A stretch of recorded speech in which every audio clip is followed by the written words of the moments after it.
네, 그러면은 이어서 각장 요약 발표 간단히 그냥 한번 해 보도록 하겠습니다. 일단 제가 1 장을 맡아서, 그래서 1 장은 그냥 그야말로 1 장을 여는 약간 그런 느낌이더라고요. 그래서 굳이 넣지 않아도 될 것 같은 부분, 뒤에 나올 부분을 쪼끔 빼고 간단하게 추려 봤습니다. 그래서 1 장에서는 개인적으로 좀 궁금했던 브루노 라투르의 학문적 전기가 나와 있더라고요. 그래서 브루노 라투르 제 발표를 대학원에서 하다 보니까 교수님이 이 사람이 어느 학문을 기반으로 했는지 그거를 여쭤보시더라고요.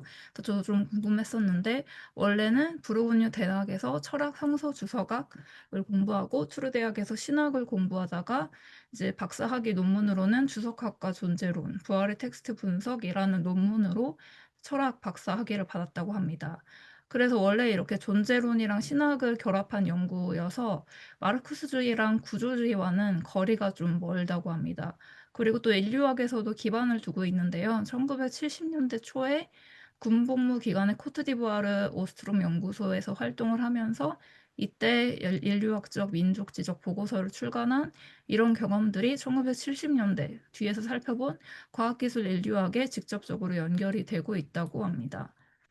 그래서 라투르의 이 세계는 먼저 첫 번째로 실험실 생활이라는 책이 우리나라에서도 번역이 출간이 되어 있긴 한데, 이 책은 신경 내분비학자 기우명의 실험실에 초대되어서 2년 동안 현장 연구를 수행하면서 이게 행위자 연결망 이론으로 발전하게 되는 과학과 인류학에 대한 사고의 기초가 되었다고 합니다.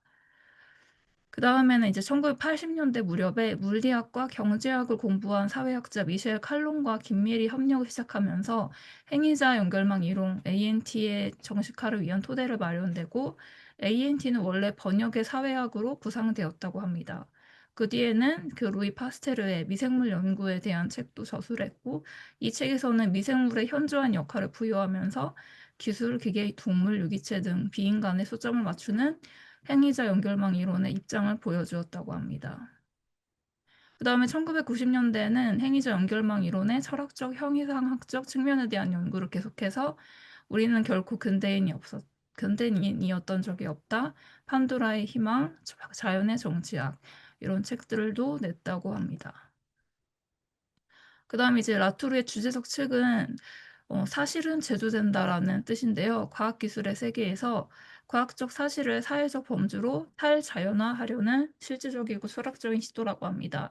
그래서 사실은 원래부터 주어진 것도 불가피한 것도 보편적인 것도 아니며, 매우 특정한 생산의 역사를 가지고 이 역사는 철저한 경험적, 역사적 연구를 통해 분석될 수 있다고 주장했으며, 라투르가 이렇게 인류학적 방법으로 과학자들의 실제 작업을 실험실 생활 이런 데서 기록한 것은 과학행위의 탈자연화를 위한 주요한 수단이라고 합니다. 그래서 라투르의 과학에 대한 관심은 철학적이라기보다는 인류학적이라고 책에 나와 있었습니다. 그리고 이게 라투르의 1983년 쓴, 그래서 이 사원의 신성한 벽 안에서는 어떤 이상한 일도 어떤 과학적인 일도 일어나지 않는다. 실험실에서 사실이 지주된다. 그 이상도 이하도 아니다라고 말했다고 하는데요. 그래서 과학자와 엔지니어도 역사적이고 사회적이고 정치적인 세계의 구축자로 보면서 반인신론적인 접근법으로 행했다고 합니다. 그래서 만약에 사실이 제조되는 것이라면은 우리는 과학과 인신론, 사회 간의 관계를 전체를 재평가해야 한다라고 봤고요. 그다음에 이거는 라투르의 또 하나의 축인 존재론적 형이상학적 축인데, 근데 제가 철학적으로는 좀 잘 몰라서 그냥 간단하게 그냥 이름만 짚고 넘어가겠습니다. 알프레드 노스 화이트 헤드의 우주론적 기독교적 과정 철학의 또 축이 있다고 하고, 질 딜레즈와 미셸 셰르의 영향을 또 받았다고 합니다. 그래서 뒤에서도 나오겠지만 라투르의 저작에는 네 가지 궤적을 살펴볼 수 있다고 하는데요.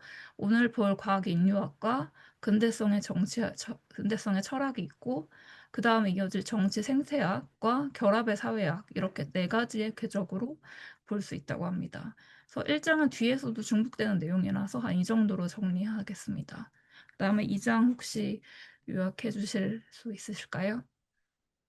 는 목차를 한번 같이 보면서 사례를 보시면서 얘기하면 좋을 것 같아요. 그래서 라투르는 10년 동안 자신의 이제 그 세계의 저자, 그러니까 실험실 생활 아까 보여주셨던 실험실 생활, 프랑스 파스테르와 젊은 과학의 전서 이 세 개를 이제 과학 인류학으로 이제 해서 분석한 것처럼 보이더라고요.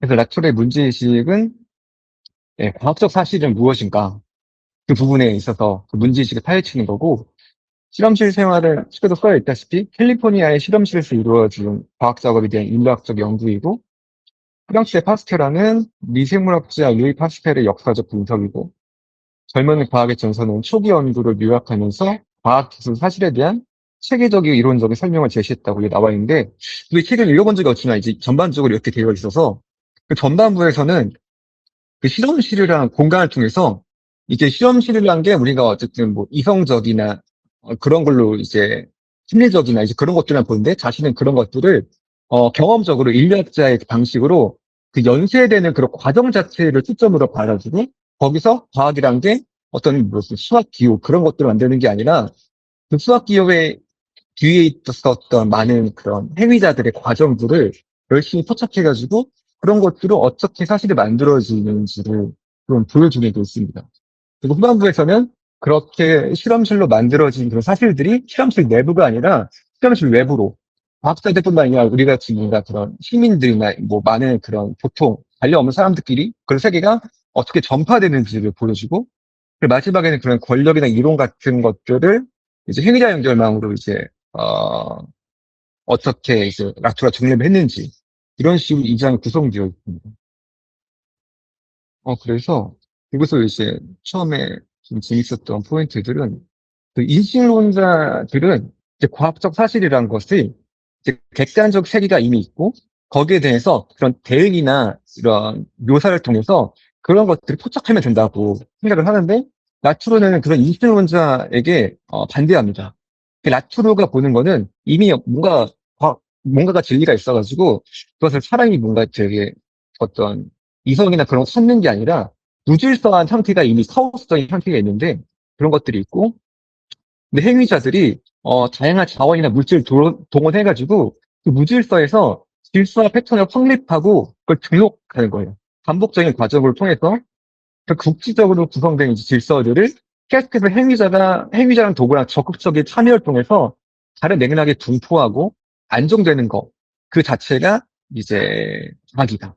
과학은 어떤 연결망 쪽에 안에 있는 거고, 그래서 뭔가, 기존에 어쨌든 우리가 찾아내는 것처럼 되게 수용적이고 그런 게 아니라 강제적으로 질서를 이제 부여하는 것이고, 행위자들과 이제 물질적 객체들의 연결망을 통해서만 존재한다라는 게, 라틀의 관점입니다. 그래서, 어, 이 장의 초점은 이제 과학자와 엔지니어에 대한 이제 인류학적 연구이고요. 그런 부분을 이제 과거에 이제 서양 과학들이 어떤 서아프리카, 그러니까는 이제 문명되지 않는 그런, 그런 이제 코트디부아르 농부에 대해서 되게 인류학적인 접근을 통해서 그들을 분석하는데, 그 레ヴィ스트로스도 이제 슬픈 열대처럼 계속해서 그런 문명되지 않은 것들을 인류학적 조사를 하는데, 나투르의 입장에서는 왜, 그런 사람들만, 그런 이제 부류들만 인류학적 조사를 하는지, 이 조사를 과학자들, 그러니까 이제 소위 가장 이제 그런 권위를 갖고 있고, 뭔가 어쨌든 이 세계를 만들어 나가는 그런 질서를 갖고 있는 사람들, 우리 같은 사람들에게도 이런 코트 부아르 농부에 대한 접근을, 할 수 있지 않을까? 그러니까 과학이란 것들을 되게 절대적으로 믿고 있는데, 이 부분에서 만약에 인류학적 접근을 하면은, 우리가 지금 나누고 있는 과학적 사고와 전 과학적 사고의 이 분리는 어떻게 될까? 라는 그런 것들을 호기심 있게 보면서 그런 것들 진행해 나갑니다. 그래서 이제 그런 것들에 도움을 준 게 토마스 큰의 과학혁명의 구조, 패러다임이 있다고 해가지고 과학적 사실이 계속해서 절대적인 진리가 아니라 어떤 패러다임 속에서 과학적 지식이 만들어진다. 그래서 토마스 쿤 이전에는 과학에 대한 신뢰가 너무나 강력하기 때문에 감히 그것들을 이제 분석해 볼 만한 생각조차 나지 않은데 토마스 쿤이 그렇게 패러다임의 이론으로 꿈을 열어줬기 때문에 라투르나 이제 기타 이제 다른 분류가 어쨌든 그런 도움을 얻게 됐다고 얘기를 합니다. 그래서 아까도 말씀드린 것처럼 이제 인식론적으로 실험실 작업을 봤을 때에는 어, 연구자들의 지성이나 과학적 방법, 합리성의 논리, 능력, 초점을 맞출 건데 라투르는 그런 발생을 실제적인 연쇄, 요 초점을 맞춰가지고 과학 논문의 출간으로 기결되는 전체 생산 과정을 묘사를 해요. 그러니까 논문 자체 내용은 뭔지 모르겠는데 논문에 그런 발생하는 연쇄 그 작용, 그걸 이제 포착하면은 거기서 인류학적인 접근을 하면은 과학이 생성된다는 것을 이제 알 수 있다라고 말을 합니다. 그래서 이제 그 논문을 쓰는 것을 어 보니까 오유형을 이제 거기서 라투가 발견해요. 그래서 논문 같은 게 어떻게 그런 그 연쇄 작용을 통해서 어떻게 만들어지는지. 그래서 1단계로 갔을 때는 그 논문이 그냥 추측, 주장으로 갔다가 5단계로 갈수록 그것이 점차 진실로 바뀌는 그 과정을 논문의 그 서술하는 그 방식을 포착해가지고 그런 것들을 어떻게 바뀌는지 그런 것도 볼 수 있고요. 그리고 이제 기입장치도 되게 중요한데 기입장치를 보면은 어떤 유형의 물질이 다른 물질로 변형되고 참여자들의 관심과 주의가 그런 변형의 흐름을 긴밀히 따라가는 것을 이제 발견하게 돼요. 그래서 어떤 물질이라는 게 예를 들면 실험실에서 이제 생쥐를 이제 뭐 주사를 넣어서 또 근육 같은 조직을 포착하는데 그런 것들이 내 눈에서 보는 게 텍스트로 기입된다는 거죠. 그래서 내가 보는 그런 과학적인 그런 것들이 기입이 되면서 기입에 쌓이면서 기입이 이제 강력해지면서 우리가 기입을 소통하는 그런 관점을 또 보여주는 게 있습니다. 그래서 이제 과학자들은 먼저 이제 물질과 기입 장치를 가지고 작업을 하고 다음으로 점차 안정되는 기입을 얻게 되고 마지막에 새로운 실체의 존재를 결정하는데 인류학자들에게 실체란 기입 장치의 도움으로 힘겹게 구성되는 일종의 질서화라고 보여집니다. 네, 그다음에 3장 혹시 요약 발표해 주실 수 있으실까요? 저도 다들 읽으셨을 거라고 생각하고, 또 뒤에 이제 재밌는 좋은 질문들을 진주님이 마련을 해주셔서 거기서 할 얘기가 많을 것 같아서 간단하게만 그냥 이 3장에서 논의된 내용, 주요한 개념들 위주로 정리를 해봤습니다. 네, 그래서 여기 그 3장은 일단은 그 라투르 1993년 저서인 우리는 결코 근대인이었던 적이 없다. 요 저서를 중심으로 근대성의 철학에 대해서 얘기를 하는 건데 이제 이 근대성이 책에서 얘기를 하는 게 대의민주주의를 불러왔다는 긍정적인 의견도 있고 또 식민화나 착취, 뭐 자연 환경 파괴를 불러왔다는 부정적 의견이 모두 있는 가운데 요 근대성이라는 게 어쨌든 현존하는 뭔가라는 암묵적인 가정이 있다라는 점을 짚으면서 그렇지만 우리는 근대인인 적이 없다고 그것에 대한 주장을 이제 저자분들이 정리를 해주고 계시고, 특히 이제 요거를 위해서 인류학자의 관점으로 좀 총체적으로 근대성을 바라보면서 1600년대부터 현재 모든 것에 대한 배치를 요약하고, 거기에서 작동하고 있는 모든 힘들에 대해서 논의를 하고 있습니다. 그래서 궁극적으로는 이러한 작업을 통해서, 그러니까 근대성의 철학 작업을 통해서 대안적 질서와 양식을 확립하고자 시도했다고 이야기를 하고 있고요. 짚어볼 만한 거는 이제 보일과 홉스 그 논쟁 부분인데, 그때 당시에 이제 1600년 된 당시에 이 둘이 홉스와 보일이 있었던 그 둘 간의 논쟁에 대해 얘기를 하면서 이를 통해서 자연, 뭐 문화, 종교, 정부 이런 인류학적인 원형이 위치되었다. 뭐 이렇게 얘기를 하고 있습니다. 그리고 그러면서 근대 문화의 근본이 되는 언어적, 실천적 배치인 대표, 요 레프레젠테이션이 발명이 되었고 이게 바로 근대 헌법의 주 요소가 되었다는 건데요. 보일 같은 경우에는 이 과학자들을 결국에 자연의 권위적인 어떤 대변자로 두고 과학자들이 자연을 대표해서 발언할 수 있도록 하는 그런 절차랑 구조를 발명을 해서 이를 통해서 자연을 특별하고 분리된 영역으로 정화하는 그런 절차를 얻었다라고 얘기가 되고 있고 홉스 같은 경우에는 이제 시민들이 적절한 사회계약을 통해서 권위 있는 정치적 신체로 하여금 대표할 수 있는 묘사의 언어를 발명했다.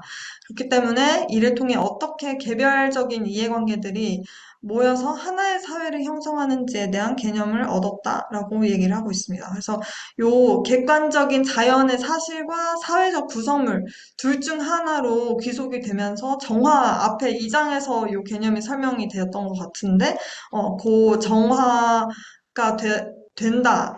그게 근대 헌법의 근본이다라고 얘기를 했던 것 같아요.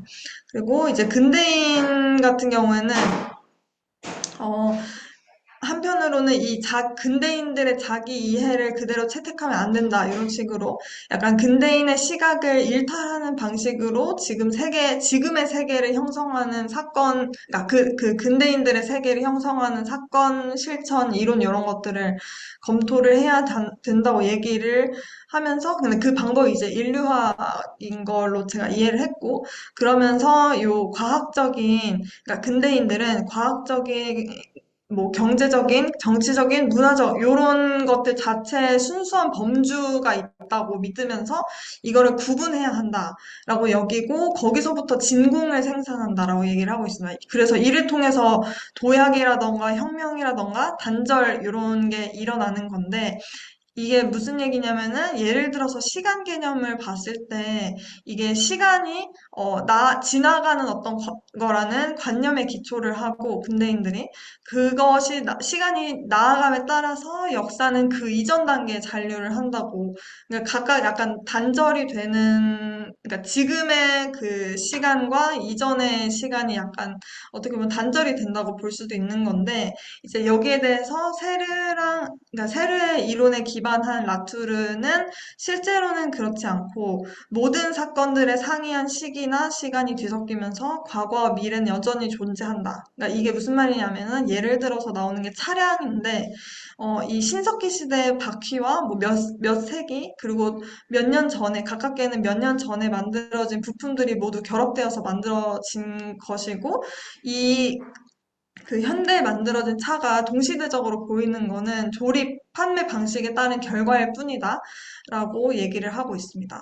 그래서 이런 식으로 뭔가 진공 상태로 이런 범주들을 바라보게 되는 것이 근대인이고, 그렇기 때문에 이제 실제로는 이런 것들이 다 분절된 게 아니고 다 하이브리드인데도 이렇게 자연과 뭐 사회가 분리되어 있다라고 믿으면서 한편에서는 이 사회 질서랑 무관하게 자연의 대변자를 생산을 하고 다른 한편에서는 이 자신의 운명을 스스로 개척할 수 있다고 확신을 하면서 이런 테크노 사이언스 구성체들을 두려움 없이 수용하는 사회가 생산이 된다.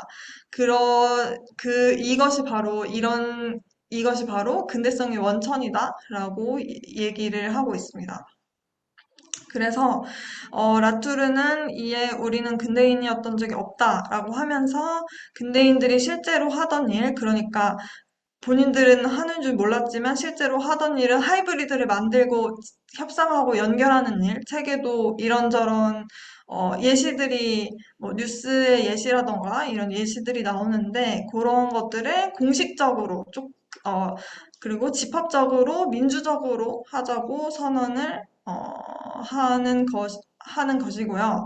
이것이 그렇다면 어떻게 기여를 할 수 있을까에 대해서 이 부분이 이제 그 진주님이 만들어주신 이제 결론으로 넘어가서 이 부분이 진주님이 만들어주신 그 질문 중에 하나랑 또 연결이 될 것 같은데 우선 이 근대성의 철학을 통해서 과학인류학 그리고 폭넓은 과학사의 통찰을 이용한 특수한 정의가 발전이 되었고 그리고 현재의 어떤 과학기술, 뭐 정치적 문화 이런 것에 대한 실제적인 구성적인 시각을 제시한다. 이런 것에 기여를 하고 있다. 그러면서 이제 스스로를 근대인이라고 여기는 그런 잘못된 믿음이라는 모든 해악의 뿌리, 이게 모든 해악의 뿌리라는 거에 저도 되게 동감을 했는데, 그런 것을 조금 더 철학적으로 조명을 하고, 이 어떤 문제가 근대적인 문화에 어떤 문제가 있는지를 검토하고, 이 근대 이런 헌법이 단절을 지시하는 모든 곳에 연속성을 제기한다라고, 그런 점에서 이제 기여를 하고 있다라고 설명을 하고 있습니다. 그래서 결론으로는, 어, 근대, 탈근대, 정근대 가장 좋은 것들을 결합함으로써 하이브리드들을 가시화하고 근대 과학의 능력을 유지하면서 동시에 이 사회와 자연을 늘 연결해야 하는 의무로부터 벗어나야 한다라는 결론으로 귀결이 되고, 이것을 이제 실제로 이 하이브리드들을 포함한 확장 민주주의인 사물의 의회라는 요 형태의 어떤 이걸 활동이라고 제도? 로서 진행을 할 수 있다라고 얘기를 하고 있는 것 같습니다. 네, 이 정도로 말씀을 드리고 다음 순서로 넘어가면 어떨까 하는데요. 그 첫 번째 질문은 그 1장에서 나왔는데요. 그 STS에 대한 평소 생각이 어떠신지 먼저 간단하게 말씀해 주시면 될 것 같습니다. 그래서 첫 번째 질문은 일단 저부터 일단 대답을 말하겠습니다. 그래서 저는 STS는 과학, 기술, 사회를 이제 연결이 되어 있다, 연결시켜서 교육을 한다, 이런 그런 쪽에서 나왔는데 저에게 STS는 너무나도 당연한 것이라서 새삼스럽게 좀 STS 뭐 STS 뭐 스팀 뭐 그런 게 저는 좀 약간 새삼스럽다는 생각이 들어요. 너무 당연해서 오히려 STS가 아닌 것에 발레를 저한테 달라고 하고 싶을 정도로 좀 너무 당연하다는 생각이 들었고, 과학기술이 당연히 사회와 연관이 되어 있고 사회와 연관이 되지 않은 과학기술이 과연 있을까 이런 생각이 들고, 과학 철학 같은 것도 과학의 본성이 좀 굉장히 뭐 중요하게 다뤄져 있는데 그게 왜 그렇게 중요한지 이제 교수님한테 여쭈었을 때는 뭐 그런 패러다임의 변화 같은 사회적인 것과 맞물려져서 과학이 패러다임이 변화하는 게 다른 학문에 비해서 막 극적이어서 그래서 뭐 과학의 본성이 좀 더 과학 철학에서 중요하게 다뤄졌다 이런 식으로 말씀을 하시더라고요. 그래서 저한테는 STS는 일단 좀 당연한 것인데 근데 사실 당연한 것을 더 이렇게 왜 그것이 그렇게 당연한 것인지를 풀어나가는 게 학문하는 사람들의 그 일이잖아요. 그래서 그렇기 때문에 좀 더 공부해 보고 싶은 것 같습니다. 네, 그러면은 다른 분 이제 이야기해 주시면은 될 것 같습니다. 그, 저 같은 경우에는 아까 말씀드린 사실 제가 처음 과학 철학, 과학을, 사실 과학학이나 과학기술 사회학이 아니라 과학 철학을 접했을 때도 그렇고, 저는 그때 논리학이나 분석 철학이나 이런 걸 많이 경도돼 있다는 생각이 들거든요.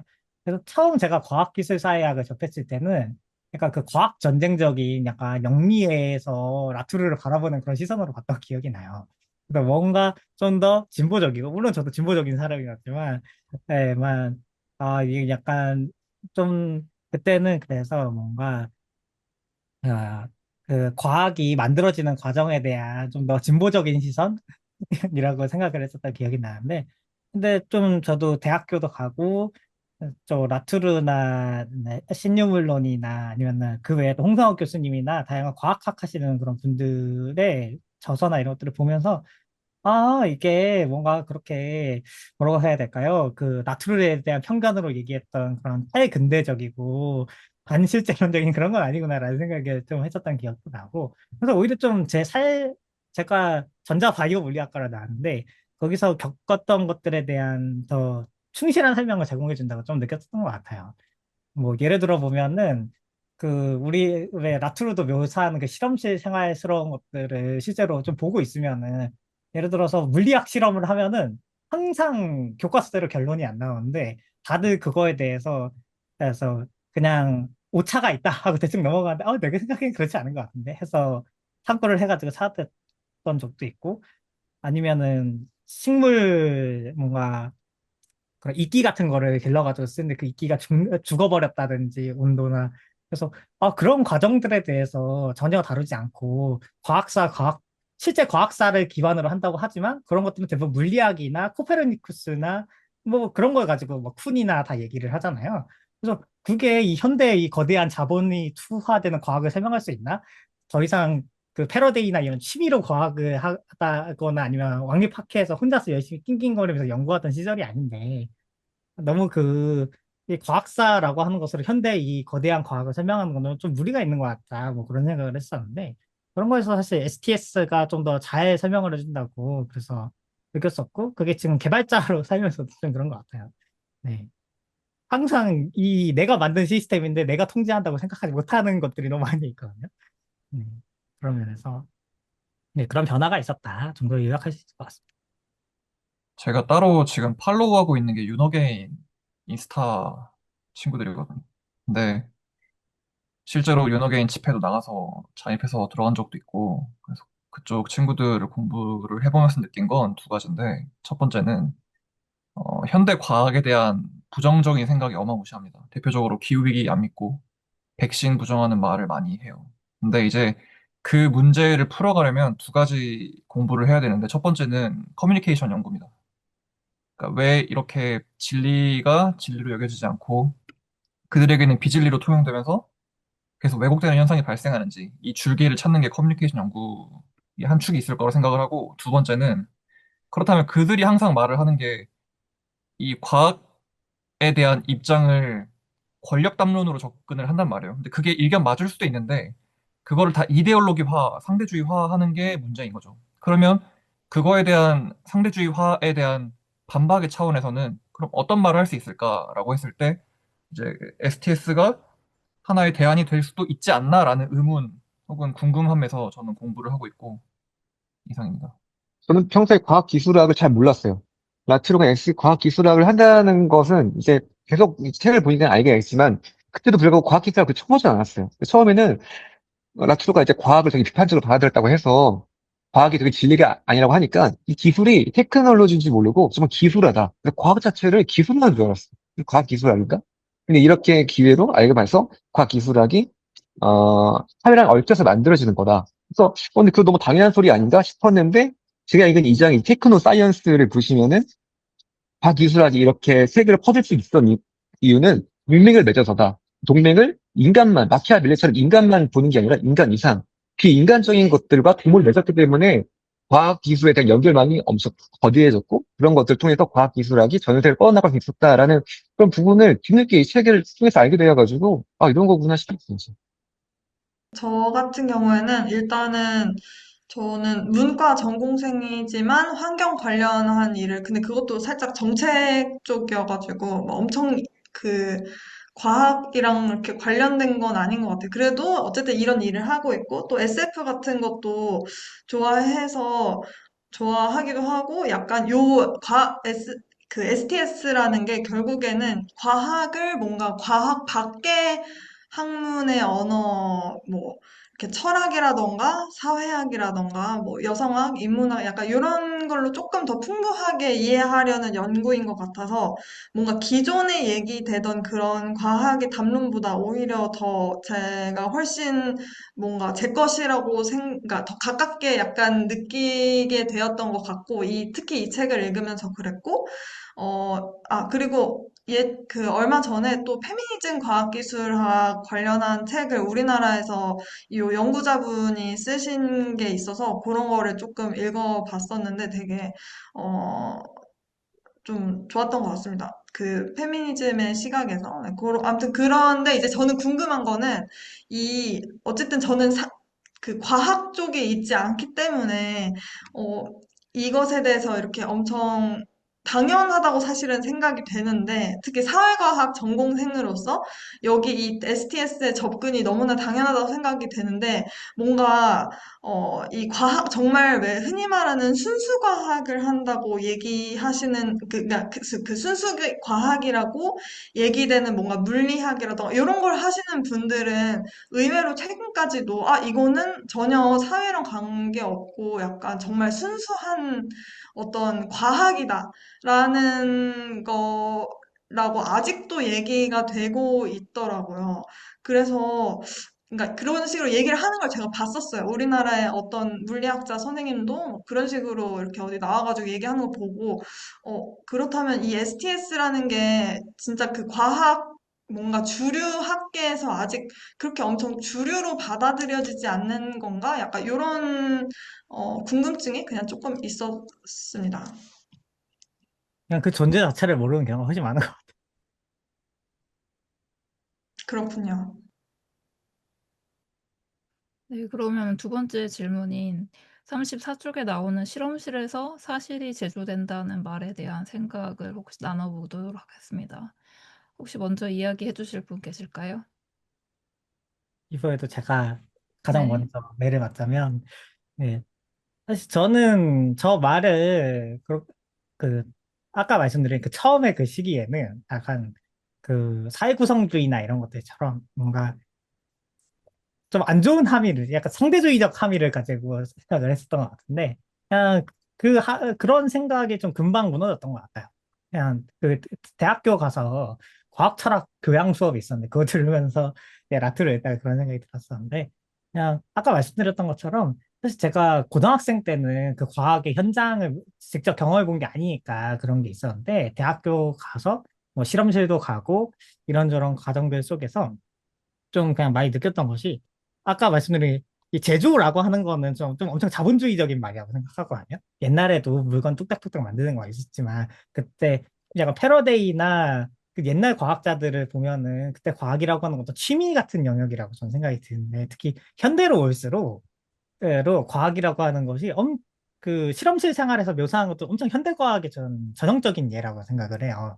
엄청 거대하고 그것들 하나하나에 투자를 받아야 되고, 그거를 우리는 연구비라고 부르죠. 투자를 받아야 되고, 그래서 어떤 분야의 연구비가 투자되느냐에 따라서 뭘 연구하는지 엄청 달라지거든요. 그래서 저희 학교 같은 경우에는 전자바이오 물리학과라는 이름부터가 돈 받기 위해서 만들어진 학과 이름이었고, 플라즈마를 저희는 연구를 하는데, 그 플라즈마를 가지고 옛날에 PDP를 만들다가 PDP가 지금 LED 시대가 가면서 다들 그 PDP 말고 플라즈마를 어디에 쓸까 하다가 바이오 플라즈마. 그래서 플라즈마를 쐬주면 식물이 더 잘 자란다는 뭐 그런 것들 해서 그래서 어떤 목적을 위해서 사회가 원하는 이런 사실들을 생산해내는 좀 그런 것들 근데 저는 이게 꼭 상대주의를 의미하는 건 아니라고 생각하긴 했었어요. 그 라투르 스스로도 얘기하지만 저는 매우 강한 실제론자인데 네. 이런 것들이 그 사회의 사실이라고 하는 것도 어떤 그냥 객관적인 사실을 무작위로 탐사하는 게 아니고 딱 그 원하는 사실들을 만들어 주는 거죠. 문제는 그 실험의 과정에서 그들이 원하지 않는 사실이 나오면은 우리는 다음 연구비를 그냥 못 받는 거니까. 예, 그런 식으로 배제되고. 네, 그래서 저는 라투르가 그 과정을 매우 사실적으로 묘사해줬다라고 생각을 했었던 것 같아요. 실험실 생활도. 네. 근데 궁금한 건 저는 이제 실험실 생활은 책만 읽고 읽어보지 않았고 존재 양식의 탐구는 최근에 다 읽었거든. 근데 느- 그 궁금한 건 그 예를 들어 음, 제 뒤에 집 뒤에 산이 하나 있거든요. 조그만한 그 봉우리가 하나 있는데 그 봉우리는 카카오맵에 들어가면 그 좌표랑 연결이 돼요. 제 집의 위치가 있고 그 뒤에 어떤 봉이 있다는 게 보인단 말이에요. 지도상에서. 근데 라투르는 예를 들어 뭐 어떤 사실이 존재하기 위해서는 하나의 그 지시의 연쇄라는 게 있고 그 과정에서 뭐 형성된다, 제조된다 이렇게 말을 쓰고 있긴 한데 근데 존, 그 실험실 그 생활은 모르겠고 존재 양식의 탐구에서는 그 어떤 실제하는 그 자체의 존재 양식에 대해서는 리프로덕션이란 말을 쓰면서 전제를 하거든요. 그러니까 예를 들어서 제가 궁금한 건 아까 그 상대주의 얘기 나와서 하는 말인데 모든 게 다 실험실에서 생성이 실험실이나 뭐 어떤 각자의 그 공간에서 생성이 돼버리면 거기서 존재하지 않는 것, 그 양식에서 없는 것들은 실제로 존재하지 않는 것인가라는 생각이 들잖아요. 그러니까 실험실에서 발견이 안 된 거는 그럼 없는 건가라는 의문이 드는 게 당연하잖아요. 근데 실험실 생활을 제가 모르니까 진짜로 그렇게 극단적으로 말했는지는 잘 모르겠고, 근데 존재 양식의 탐구에서는 리프로덕션이나 말을 쓰면서 우리가 뭐 발견이나 뭐 이런 게 아니더라도 그냥 그 고유의 존재 양식이 산이나 이런 것들이 존재한다라고 말을 한단 말이에요.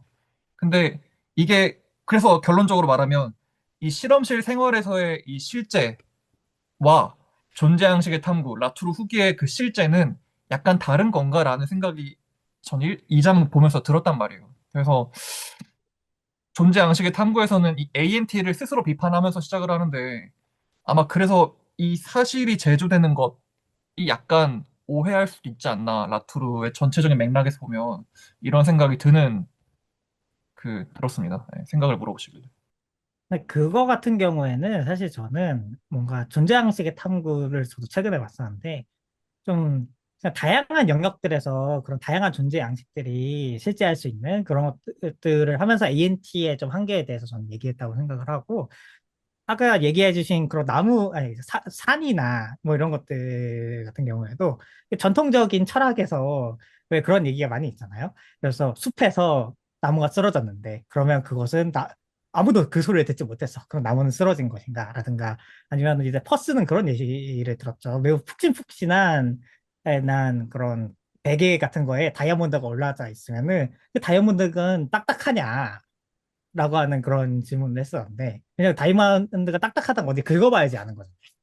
네, 그런 얘기를 했었는데 사실 그런 것들이 저는 좀 실제에 대해서 어떤 원래 실제론이라는 것 자체가 우리가 생각하든 말든 세상 저 바깥에 뭔가가 있다라고 하는 그 관점에서 시작된다고 생각하는데 우리의 삶에서 말하는 어떤 존재들이 바깥에 있는 그런 의미로 말한다기보다는 예를 들어서 물은 H2O잖아요. 근데 우리는 그거 시원한 것이라든지 차가운 것이라든지 마시면 꿀꺽꿀꺽한 것이라든지 어떤 관계 속에서 그런 것들을 사실 물이라는 의미가 있는 거고 그런 것들이 우리가 진짜 있는 그 자체로 사실 이걸 느끼는 거 아니란 말이죠. 그래서 후설이 중간에 막 현상학이나 아니 후설이 중간에 그래. 나트루가 중간에 후설의 현상학 얘기를 하면서 막 그런 어떻게 보면 H2O가 진짜고 우리의 물 느끼는 이런 건 가짜야라고 하는 태도를 실증주의적 태도라고 한다면 현상학자들은 그런 것들이 우리한테 느껴지는 그 노을이라고 하는 것도 진짜 있는 거야라는 얘기를 했었는데 그거를 라투로가 까면서 하는 얘기가 라투로는 더 나가가지고 그런 것들 결국에 그 관계들 속에서 우리가 존재하는 것인데 마치 우리는 그 바깥에 있는 그것을 그저 발견한 것일 뿐인 것처럼 생각을 한다는 거죠. 그러니까 산에 있다, 뒤에 뒤에 산이 있잖아요. 그거는 사실 내가 그 산과의 관계에서 내가 그 산이 있다라고 하는 거고, 예를 들어서 저 우주에 성간 물질도 있고, 블랙홀도 있고 한데 우리가 그런 것들을 실제라고 하는 것을 그래서 옛날 사람들은 몰랐겠죠. 네. 근데 그런 것들이 실제로 안 존재한다는 그런 얘기를 라투르가 하고 싶어 한 게 아니고 우리가 그런 것들을 우리가 지금 구성하는 그런 방식들 속에서 우리가 그런 것들이 통합돼 가지고 우리가 그걸 실제라고 부르는 거지. 그 바깥에 있는 그 비루한 그 자체의 것만 실제라고 우리가 부르는 게 아니다. 그래서 실제와 구성을 따로 떼놓을 수 없다라는 얘기를 하는 거죠. 네. 놀랍게도 그게 2장 98쪽에서 저 질문이긴 하네요. 네, 저도 이게 세 번째 질문이랑도 말씀하신 게 연관이 된다고 좀 생각하는데요. 그래서 저는 일단 지금 과학교육을 공부하고 있지만 세부 전공은 조류 쪽을 하고 있어서 새를 이제 관측하고 그걸 바탕으로 논문을 쓸 준비를 하고 있는데 그래서 저는 약간 실험실보다는 필드에서 이렇게 관찰을 하고 그걸 바탕으로 논문을 쓰는데 이거를 제가 논문을 준비하고 있는 단계이긴 하지만 접근하는 방식에서도 사회과학에서도 가설을 설정하고 그거에 맞춰서 이렇게 하는 것처럼 저희도 은근 약간의 그 가설 설정이 있더라고요. 그래서 예를 들어서 저는 이제 새와 사람 간의 거리가 어느 정도가 적당한가 그러면은 그게 그 연구를 하는 이유는 '새와 사람 간의 적당한 거리가 있을 것이다.'라는 연구자의 가설이 있기 때문에 그게 전제로 하기 때문에 그 연구가 이루어지는 것이잖아요. 그래서 그렇기 때문에 자연과학에서도 약간 사실이 제조된다는 말이 엄청 그렇게 약간 잘못 해석될 수 있을 것 같긴 하지만 이게 약간의 그 과학하는 사람 아니면은 뭐 과학하는 사람의 그런 이런 사전에 이런 가설 같은 게 있기 때문에 그걸 바탕으로 해서 연구가 이루어지고 그런 바탕으로 해 가지고 이렇게 우리가 이제 과학적 법칙 그다음에 뭐 사실이라고 하는 것이 제조된다 이런 식으로 저는 약간 받아들였고요. 그래서 제가 세 번째 질문한 이유는 저는 이 주장에 반례가 조금 저도 약간 그 봉우리 이야기하신 것처럼 자연에 그냥 존재하는 것들은 뭐 예를 들어서 존재하는 새, 존재하는 뭐 동물 이런 것들은 '이런 기입 장치로부터 독립된 자연이 아닌가?' 이런 생각이 들어서 이 질문을 좀 드렸었거든요. 그래서 이 세 번째 질문에서 "과학 실험실의 기입 장치로부터 독립된 자연은 존재하지 않는다고 했는데 이 주장에 반례가 없는가 있는가에 대해서 어떻게 생각하시는지요? 근데 그게 저는 이것도 말을 해보면 아까 강구님이 얘기하신 것처럼 사실 저는 그래서 라투르가 저런 식의 논법 라투르는 항상 센 논법을 써요. 약간 불교 경전을 읽는 거. 세상은 모두 공하다 같은 그런 거 있잖아요. 근데 당연히 제 생각에 존재할 것 같거든요. 그 후설이 저는 현상을 많이 해서 후설 용어를 생각하게 되는데 후설 음영이라고 부르는 게 있어요. 우리가 뭘 볼 때 그것만 보는 게 아니고 그 뒤편에 내가 모르는 게 있을 것까지 생각하면서 본다라는 얘기를 하는데 그러니까 예를 들어서 우리 어떤 생물학자가 숲에 가서 탐사를 하다 보면 거기에 우리는 어떤 내가 모르는 종이 있을 거야 라고 하는 그런 기대를 가지고 보기도 하지만 아, 여기엔 새로운 종이 없을 거야 라는 기대를 가지고 볼 수도 있잖아요.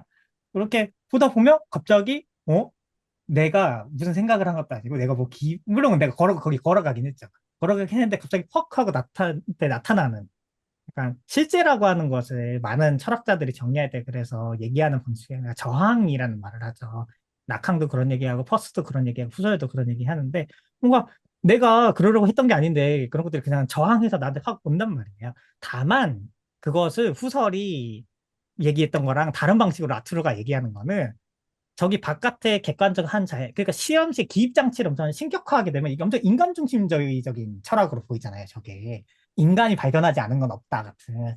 그런데 지금 라투르가 얘기하고 있는 저거는 실험실의 기입 장치들도 그렇고 결국에는 그 비인간들 존재 자체를 중시하기 때문에 제가 해석하기로는 어 걔네들은 이미 살고 있죠. 근데 그러면 걔네들의 그 살고 있는 거에서 동떨어진 어떤 객관적인 자연인 게 아니잖아요. 그 비인간들 포함해서 실험 기구도 그렇고. 그 실험 기구라고 하는 건 그런 데 번역해주는 그런 것이죠. 그래서 사실은 그래서 이게 아마 라투르 초창기랑 생각이 달라졌을 수도 있고 아니면 제가 이렇게 해석하는 거일 수도 있는데 어, 비인간의 존재를 좀 중요하게 여기게 되면 그런 좀 약간 인간 중심적인 시각, 인간이 모르니까 존재하지 않아 라는 생각을 좀 버리게 되지 않을까? 그런 생각이 있어요. 네. 그러면 인간이 모른다는 건 그냥 그 비인간 존재와 나와의 네트워크가 그냥 구성 안 됐다는 의미에 불과하죠. 네. 근데 저는 이게 라투르 공부하면서 항상 궁금했던 게 이런 기입 장치도 비인간이잖아요. 이런 비인간의 중요성을 뭔가 강조를 하는데 사실 저는 이 기입 장치가 네트워크에서 활성화되기 위해서는 인간이라는 존재가 없으면 결국 기입 장치는 활성화되지 못한다. 그렇기 때문에 기입 장치라는 이 비인간의 행위성이란 과연 무엇인가? 이런 의문이 자꾸 든단 말이에요. 그래서 이 비인간, 뭐 기입 장치, 뭐 예를 들어서 실험실에서 하는 여러 가지 실험 도구들 그런 거에 행위성을 주장을 하는데 과연 이것들의 행위성은 인간 없이는 존재할 수 있는 것인가? 인간이 있기 때문에 이 비인간 행위성이 존재하는 거 아닌가? 이런 의문이 저는 들어요. 라투르의 이런 네트워크 망 이런 거를 볼 때마다 이것에 대해서는 어떻게 생각하시나요? 저도 약간 비슷한 생각을 이 환경 관련 일을 하면서 뭔가 라투르라던가 이 최근에 포스트 휴머니즘 같은 데서 항상 얘기 나오는 게 이제 뭐 그 엔하층의 세계 끝의 버섯 같은 데서도 이렇게 지위류를 얘기를 하면서 그런 논의를 하는데 결국에는 그거는 우리 그 진주님이 마지막에 말씀하신 거랑 비슷한 의미로 그거를 우리가 알 수 없을 거라는 생각이 드는 거예요. 그러니까, 그리고, 어, 뭐라고 해야 될까. 그러니까 결국에 우리가 어떤 우리의 관점에서 비인간의 그런 비인간 물질이라던가 비인간 행위자의 그런 행위에 대해서 뭐 생각은 해볼 수 있겠지만 그거를 영영 알기는 어려운 게 아닌가 약간 이런 생각이 저도 많이 들긴 하더라고요. 결국에는 우리는 알 수 없다라는 그냥 저는 요새 그런 생각을 좀 갖고 있기는 하고, 그리고 이어서 그냥 마이크 켠 김에 3번에 대한 그런 생각은 약간 요 정도이고, 2번 질문 같은 경우에는 이제 결국에는 진주님 말씀하셨던 거랑 좀 비슷한 의미인데, 이게 과학자들이나 뭐 엔지니어들도 그런 역사적이고 뭐 사회적이고 정치적인 그런 위치, 맥락에 있어서 피해갈 수가 없기 때문에, 그런 결국 뭐 예를 들어서 뭐 많은 경우에 과학이 사실은 역사적으로 봤을 때 서구 백인 남성의 권력을 공고히 하는데 이용이 되어 왔잖아요. 뭐 정확한 예시가 제가 지금 생각이 나지는 않지만 뭐 예를 들어서 남성이 여성보다 똑똑하다는 걸 입증하기 위해 여성과 남성의 뇌 크기나 막 용량 이런 걸 측정을 하면서 과학적으로 보여주고자 했던 그런 작업?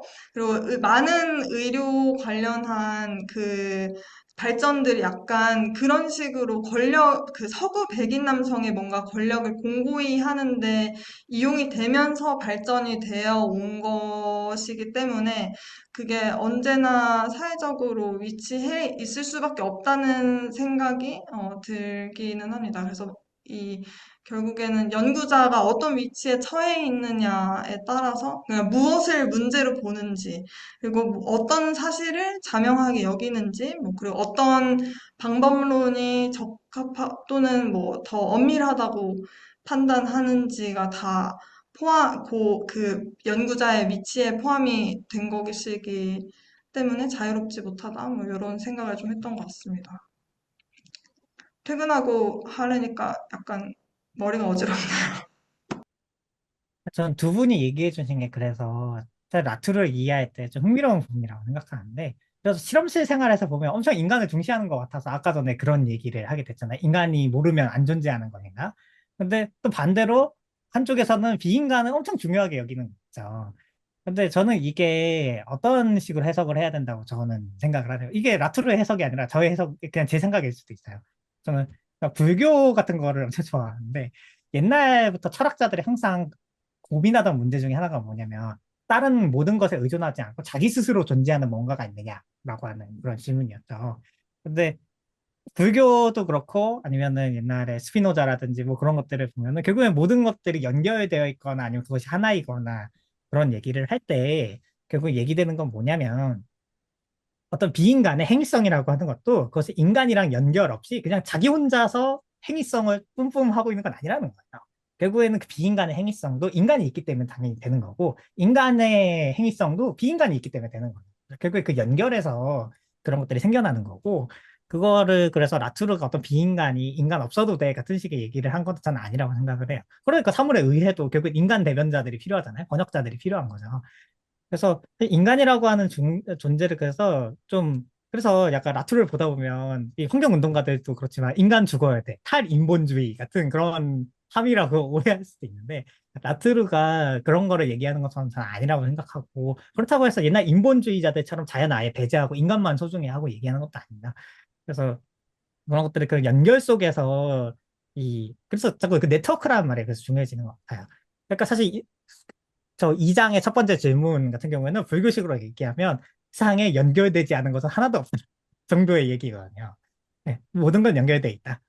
인 거고, 사실은 그래서 네 번째 질문이 그래서 혜주님이 얘기해 주신 어떻게 보면 좀 그런 사회구성주의에서 특히 얘기하거나 제가 아까 전에 말했던 좀 좌파적이라고 생각했던 그런 부분도 좀 설명해 준다고 생각하는데, 근데 저는 다만 그게 더 재밌는 건 뭐라고 생각하냐면, 그런 억압적으로 보이는 그런 과학들이 그럼 왜 무너졌냐는 거예요. 그 억압의 사회 구조가 존재하는데 이게 민중의 힘으로 무너뜨린 것만 있는 건 아니고, 저는 과학을 하다 보면 진짜 재밌는 건 뭐냐면, 아무리 인간이 그걸 실험 오차라고 뭉개고 저어나가려고 하고, 아무리 인간이 그거를 어떻게 사실 원하는 결론 얻고 싶잖아요.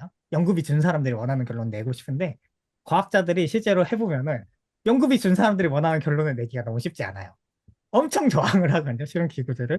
어, 자꾸 얘네들은 죽고, 어, 저는 예전에 그 라투르에 대해서 또 대학원 선배님이랑 얘기했던 게 기억나는데, 자꾸 이 시료들이 온도나 별의별 걸로 자꾸 죽는데, 이거 안 죽게 할 방법을 자기는 계속 찾고 있는데, 못 찾는다는 거예요.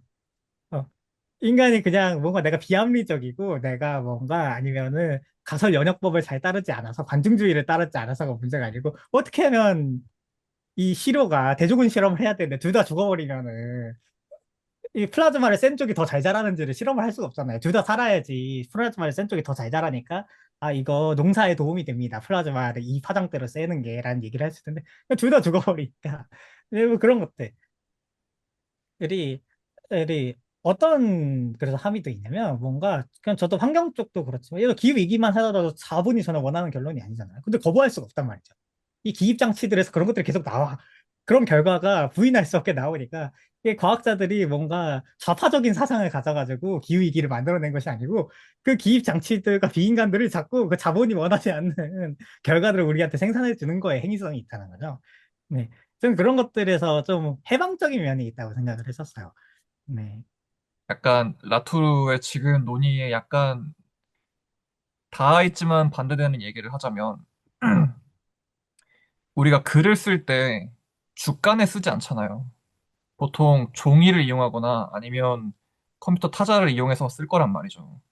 근데 예를 들어 내가 글을 쓰고 여러분들에게 보여주는 행위가 그 되게 길다란 연쇄가 있다고 할 때 왜 나는 여러분들에게 주간에 써서 보여드리지 않고 컴퓨터로 써서 보여드릴까요? 그리고 예를 들어 또 다른 예를 들면 중국에 히토류가 있고 삼성에 반도체가 있어요. 그리고 그 옆에 이재용 삼성 부회장이 있죠. 히토류가 있고 이재용이 있을 때 이 히토류가 이 공급의 체인에서 이재용까지 도달하기 위해서 여러 가지 방법들이 있을 텐데 라투르의 ANT는 그걸 묻진 않아요. 그걸 캐고 이동하고 이재용이 그거를 다시 핸드폰으로 만든 다음에 판매하고 하고까지의 그 연결망은 보여주는데 그 연결망에서 왜 이거를 이 A와 B와 C와 D 이 사이에서 왜 그런 인과성이 있는지는 ANT는 묻진 않습니다. 그리고 거기서 자본가들이 어떻게 해서 이윤을 착취하는지에 대한 것도 라투르는 전 얘기하지 않는다고 생각을 하거든요. 그래서 저는 ANT가 어떤 점에서는 대단히 반자본주의적일 수 있다고 생각은 해요. 다 전부 다 그런 거를 흐린다고 생각하진 않은데 근데 ANT 그 자체가 해방성이 있냐고 물었을 때는 저는 대단히 물음표다. 네. 그것도 참 재밌는 질문이라고 생각하는 게 예를 들어 보면 예전에 라투르 같은 예시 중에 고무바퀴가 있었어요. 고무바퀴라는 얘가 너무 매력적이어가지고 나무바퀴도 있고 쇠바퀴도 있는데 고무바퀴, 탄성이 있는 고무바퀴라는 게 너무 매력적이라서 인간이 이게 더 유용하니까 고무바퀴를 선택했다고 말하지 않고 그 고무바퀴가 자신의 매력으로 사람들이 자신을 선택하게 해서 전 세계의 자동차부터 자전거까지 고무바퀴 타이어가 돌아다니도록 고무바퀴 그러니까 그 매력으로 사람들을 끌어들였다는 얘기를 하거든요. 근데 저는 그게 뭐가 재밌다고 생각이 드냐면 이게 아까도 말씀드렸지만 이 관계가 인간의 욕망이나 아니면은 저는 그래서 마르크스가 얘기한 그런 것들을 아예 부인하는 건 아니라고 생각해요. 제가 최근에 엄청 고민했던 문제 중에 라투르가 자본주의는 없다라고 얘기하게 도대체 뭔 소린가에 대해서 고민을 했었거든요. 자본주의는 없다는 게 그래서 마르크스주의 엄청 까잖아요. 그게 약간 그 마르크스주의 분석에 아무 쓸모 없다는 얘기인가? 저는 그렇게 생각하지 않거든요. 전에도 장군님한테 얘기 드렸지만 저는 매우 빨간 마음을 가진 사람이고, 네, 그렇게 이렇게 자본의 그런데 좀 라투르가 얘기하는 거를 이게 라투르 생각이 아니라 제 생각일 수도 있어요. 근데 제가 해석하기로는 이렇게 그 자본주의라고 하는 게 어떤 추상적인 거대한 실제가 아니라 실제로 전 마르크스도 그 작업을 했다고 생각해요. 이게 매우 상세하고 구체적인 그 연결망 등들 속에서 이게 어떻게 나타나는지를 봐야 되고 그 연결망은 맨날 똑같았던 게 아니라는 거예요. 영국의 옛날 마르크스 살던 시절에 독일이나 영국의 자본주의랑 지금의 자본주의가 다르다고 하면 뭐가 다른가? 그 연결망들이 달라졌다. 자본이 더 많은 연결망과 그런 폭력적인 그런 걸 할 수 있는 거를 확보했고 그래서 사실 저는 근데 라투르가 뭔가 그런 얘기를 안 하는 것 같은 거 제 생각에는 라투르가 아까도 얘기했지만 그런 마르크스적인 질문에 딱히 관심이 없는 것 같아요. 그래서 장군님이 얘기하신 것처럼 좀 반해방 이게 해방적인가 그 자체로? 라고 하면 아닌 것 같고 왜냐면 그 어디 관심을 가지는지에 따라 다르니까 다만 저 같은 경우는 그런 관심을 가지고 있다 보니까 예를 들어서 아까 전에 제가 그 고무바퀴 얘기도 했지만 왜 주간에 쓰지 않을까요? 그것은 라투르랑은 그렇게 얘기를 할 거야. 이 컴퓨터에 이걸 통해서 전송을 하는 것이 인간한테 원래 그 주간이라는 걸 보관하고 그걸 대나무를 캐고 하는 게 너무 힘든데 얼마나 매력적이에요. 이 매력으로 컴퓨터라는 것이 우리를 이렇게 끌어당겼다. 이것이 인간이 그냥 그걸 선택했다라고. 그러니까 이거 사실 좀 관점의 차이라고 생각하는데, 예를 들어서 저 페미니스트들이 맨날 얘기하는 것 중에 뭐 그런 게 있잖아요. 예를 들어서 남자들이 예쁜 여자를 선택한다라고 얘기할 수도 있지만, 예쁜 여자가 그 남자들의 그런 것들을, 권력을 이용한다라고 보시는 분들도 있죠. 사실 근데 그런 것도 사실 관점의 차이란 말이죠. 근데 당연히 여기에서 좀 종속적인 건 있어요. 그 누구도 여기에서 절대적인 우위를 가지고 있는 건 아니죠. 남자가 결국은 자기 권력을 가지고 그걸 선택하고 있는 권력이 존재하는 것도 많은데, 한편으로는 그 아름다움이라고 하는 것을 무기로 삼고 있는 누군가가 있는 것도 많은데, 그래서 라투르는 근데 그거 말을, 굳이 말을 인간이 선택했다고 하지 않고 고무바퀴가 너무 매력적이라서 모두를 끌어들였다라고 얘기를 하는 거죠. 네. 그래서 사실 저 백사 쪽에서의 저 질문도, 그 서구 세계가 어떤, 아니면 자본주의가 너무 절대적인 그런 강력함이 있어서가 아니라, 그냥 그 종이라든지, 그래서 그 지도 예시도 나오잖아요, 뒤에. 그런 어떤 매력적인 연결망을 구축해서 그들이 그냥 성공한 걸 뿐이고, 그게 그렇게 우연적인 거라고 하면 다른 연결망을, 대안적인 연결망을 구성해서 서구에 맞설 수도 있다. 라는 그런 얘기를 하고 있다고 저는, 제가 빨간 마음을 가지고 있어서 그렇게 생각하는 거다. 그 라투르가 제 2장에서 재밌게 봤던 말 중에 하나가 이제 어떤 진술을 할 때 라투르는 절대적인 진술이 없다고 하니까 어떤 S라는 진술이 있을 때 그게 누가 이기냐 했을 때 가장 많은 동맹자들, 연결망이 많은 사람들이 이긴다라고 말하는데 좀 더 정확히 말하면 그게 아니라 기입을 가지고 있는 사람이 이긴다고 해요. 그래서 어떤 이미지나 기입이 너무나 이제 가득 차가지고 확성된 어떤 기입들, 차치나 그런 자료를 보여줬을 때 반박을 하기 힘들다는 거죠. 왜냐하면 기입이라는 거는 그동안 많은 연결망들이 쌓여서 만들어진 거기 때문에. 그래서 아까 헬기자 연결망이 해방을 줬냐 했을 때 전 해방을 줬다고 생각을 해요. 누구한테 줬냐? 제 생각에는 이미 기입을 똘똘똘 뭉쳐 있어가지고 라투르가 과학을 이제 패러다임이라는 게 없었을 때 과학을 감히 의심할 수 없을 정도로 기입이 똘똘 뭉쳐진 그런 이데올로들이 많잖아요. 그게 뭐 마르크스도 있을 수도 있고 다른 것도 있을 수도 있고. 근데 저 같은 경우는 모든 이론이 마음에 안 들어요. 모든 이론이 이미 제가 느끼기에는 기입이 가득 차가지고 그들만의 딴딴한 세계를 만들어서 그걸 의심할 수 없게 만들어서 생각하는데 저는 그런 이미 있는 주 이데올로기에 벗어난 것들에 대한 어떤 뭔가를 느끼는데 표현하기 힘들었는데 그 부분에서 행위자 연결망 쪽으로 접근을 하니까는 그게 좀 슬슬 풀리기 시작하는 거예요. 그러니까 제가 생각했을 때는 계속해서 이제 사람들끼리 싸우지만은 큰 이데올로기로 계속해서 기입이 쌓이면서 그것들에 대해서 뭔가 말하는데 그런 것들에 대해서 이제 제가 느끼기에는 좀 이제 막 태어난 애들은 그 사람들의 했던 그런 역사적인 것들에 대한 지식이나 경험이 적으니까 새로 만들어진 그 배치 상태에 대한 세계에 대한 경험으로 자신의 패션이라든지 자신의 사상이라든지 그런 것들을 마음껏 뽐내는 게 예술적으로 보이거든요. 그래서 그런 접근에서는 좀 행위자 연결망들이 기존에 있던 그런 기입들을 벗어나서 자신의 그 생각과 그 경험을 통한 무언가를 만들기에는 상당히 좀 좋은 그런 시야를 준다라는 생각이 들었던 것 같아요. 네, 그래서 저도 이 행위자 연결망 이론이 좀 새로운 시각으로 그런 네트워크를 바라볼 수 있게 한다는 데는 좀 의의를 하는 데는 동의를 하고요. 그러면은 지금 네 번째 질문인 서구 세계와 나머지 세계 사이에 거대한 차이가 있다는 것은 사실이지만 그 차이는 서구 세계가 더 길고 광범위한 행위자 연결망을 구성했다는 것뿐이다. 라는 말에 대한 의견을 좀 비슷하게 말씀해 주신 분도 계시는데 좀 여기에 더 보태 주실 분 계실까요? 네. 말씀하셨던 그 이상의 네 번째 질문이 그냥 과학이 아니라 정말로 그냥 라투르는 제가 느끼기에는 어떤 이데올로기를 강화하거나 이데올로기를 비판하거나 그렇기보다는 그냥 삶의 정말 존재라는 형식에 대해서 되게 관심이 많은 사람인 것 같아요. 그래서 형식을 당연히 세계랑 부딪히면서 경험적으로 어떤 쌓아서 만들 수도 있겠지만은 그 기입을 해버리면은 전체적인 존재를 느낄 수 없기 때문에 우선은 그런 것을 멈추고 정치에 대한 걸 조금 더 이제 좀 거리를 둬서 그런 거 봤을 때는 나투리의 말처럼 여기서는 이제 서구 세계라 말하지만 모든 그런 잘 나가고 모든 이제 세상의 권력을 쥐는 걸 보면은 항상 연결망으로 이루어졌다. 연결망을 가장 광범위하게 쓰는 사람이 가장 많은 권력을 주어진다는 게 맞는 것 같아요. 그게 기술 따지면 AI 같은 빅테크 기술도 연결망이 네트워크 플랫폼 사업이라는 게 연결망 사업이니까 AI는 모든 그 전 세계에 있는 지구에 있는 모든 연결망을 구축하는 거잖아요. 그것도 그렇고 그냥 미시적으로 보면은 이제 일상일 수도 있겠지만 어떤 문화도 보면은 뭐 아이즈원이라는 그런 걸그룹 봐도 아이즈원이라는 게 한 그런 책면에 떠오르는 그런 그룹들이 연결망 부스였으니까는 그런 거 봤을 때 아이즈원에 나오는 예나나 뭐 그런 연예인들도 다 한 자리씩 되게 어쨌든 그런 어, 그런 이제 그런 셀럽이 어쨌든 됐잖아요. 근데 그런 것들이 개인의 어떤 그런 재능이라고 치부할 수 있겠지만은 제 생각에는 그런 것조차 다 연결망으로 이제 뭉쳐있기 때문에 다른 그런 그룹이나 다른 재능 있는 사람들과 잘 된 이유는 연결망 덕분에 있다 해가지고 이런 것들은 뭔가 제 생각에는 꼭 과학이나 뭐 서구 사회만 아니더라도 모든 게 다 허용되는 되게 뭐 형식인 것 같아가지고 그런 것들도 좀 재밌게 뭔가 여기서뿐만 아니라 모든 일상성에서 녹일 수 있는 부분이 있는 것 같아가지고 그것도 좀 재밌게 봤던 것 같습니다. 저도 말씀하신 거에 살짝 덧붙이면은 여기서 계속 강조되는 개념 중에 하나가 번역이었던 것 같은데 결국에 그 연결망에서 이런 네트워크가 번역을 통해서 확장이 되잖아요.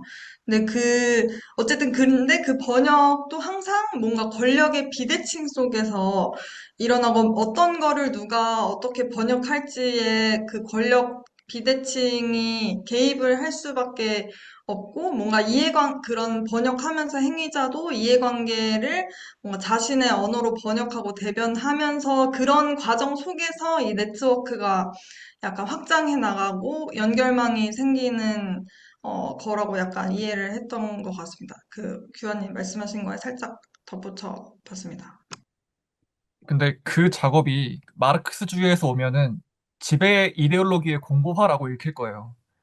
근데 그게 라투르한테는 하나의 평평한 존재들의 그냥 결합 내지는 네트워크 구성이라고 보여지기 때문에 마르크스주의자들이 보기에는 이게 지배 이데올로기를 하나의 어떤 하나의 잘 쌓인 포장지로 보여주는 거에 불과한 게 아니냐는 비판이 가능한 거죠. 근데 저는 그거의 가장 큰 원인 중 하나는 마르크스주의도 그렇지만 라투르가 뭔가 노동자 민중한테 충분히 관심이 있는지 모르겠어요. 그래서 제가 그렇게 라투르한테 라투르가 좀 더 좌파였으면 좋았을 텐데 그러다 보니까 특히 더 저는 그래서 라투르가 엄청 좌파적인 함의를 가지고 있다고 생각하는 사람인데도 또 라투르 본인이 그런지는 잘 모르겠고 근데 녹색 계급의 출현이나 이런 것들도 보면은 뭔가 이게 어떤 녹색 계급이라고 하는 거를 얘기를 하면서 그게 특히 녹색당 사람들이 많이 읽는 책 중 하나거든요. 근데 그럼에도 불구하고 그게 분명 어떤 동맹을 만들자고 그리고 어떤 우리가 맞서고 있는 그런 대상이 있는데 근데 사실 단순히 이 지구에 우리가 살 수 있게 만드는 것만으로 그 억압이 사라지느냐 아까 말씀하신 것처럼 예를 들어 여성에 대한 억압, 흑인에 대한 억압 물론 여성이나 흑인이나 다 구성된 존재라고 얘기할 수 있겠죠. 그렇다고 아무리 근데 그게 복잡하다고 얘기하더라도 어떤 억압이라고 하는 것은 어떤 권력이라고 하는 것은 분명 존재하는 것인데 그 라투르는 물론 그 권력이 절대적인 거라고 얘기하진 않아요. 이재용 본인이 엄청난 능력을 가지고 있거나 대단해가지고 권력을 가지고 있는 것도 아니고, 그건 서구 백인들도 마찬가지죠. 서구 백인들과 이재용은 어떤 네트워크를 잘 만들어가지고 그 속에서 그 네트워크를 착취하면서 이득을 본다라고 얘기를 하겠지만, 그러니까 그게 절대적이지 않다고 얘기하는 거고요. 하지만 그럼에도 불구하고 어쨌든 그런 것들에 대해서 훨씬 단순하고 쉬운 말이 저는 마르크스주의나 아니면 기존의 페미니즘이나 이런 언어들이라고 생각하는데 그런 것들을 너무 라투르가 강도 높게 비판하는 건 아닌가? 네, 그거 그치. 그래서 불교가 모든 게 공하다고 하면 너 상대적인 거 아니야? 라고 했을 때 불교는 진짜 사회 참여적인 그런 것들로 가난한 사람 도와야 되고 그 계급이라는 건 존재하지 않는 것이고 뭐 이런 식의 이야기로 맞서 싸웠는데 라투르는 안 그러는 것 같아요. 그러니까 자기 오해를 자초했다고 저는 생각이 듭니다. 네, 근데 저는 이제 뭐 비슷한, 좀 약간 다른 얘기일 수도 있긴 한데 네. 이 얘기를 한번 물어봐야 한다고 생각하는데 왜 라투르가 지금 뜰까요? 저는 그게 기후이기 진짜 때문에. 의문이거든요. 왜 네. 라투르가 지금 이 시국에서 한 10년에서 20년 사이에 이렇게 각광을 받을까요? 근데 사실 전 각광을 받는지는 잘 모르겠는 게 이게 어느 층에서 각광을 받는지 얘기해 주시면 더 좋을 것 같아요. 예를 들어 뭐, 정확히는 네. 이건 약간 개인적인 일이기도 한데, 제가 이제 2017년, 음. 19년에 철학 스터디를 열심히 할 때, 아는 그 편집자 형이 요즘 무슨 무슨 전회라는 말이 출판업계에서 많이 돌아라는 말을 저한테 한 적이 있거든요. 언어적 전에 행성적 전에 그런 예, 거. 그런 전회들이요. 그러고 엄청나게 책이 출판되기 시작했어요.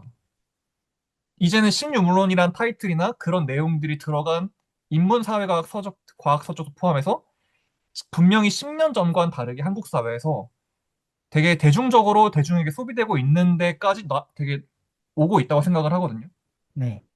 근데 그 과정에서 왜 우리가 지금 라투르를 공부하고 왜 대학원, 과학을 공부하는 대학원생들이 이렇게 라투르를 파고 있는지를 좀 곰곰이 생각해 보면, 뭐 잘은 모릅니다만, 네. 한국 사회에서의 계급 투쟁이 거의 사실상 전무해진 이 현실에서 마르크스주의를 제외한 다른 대한사회과학적 탐구를 논의하다 보니 라투르까지 온 게 아닌가라는 생각을 제가 하고 있는 거예요.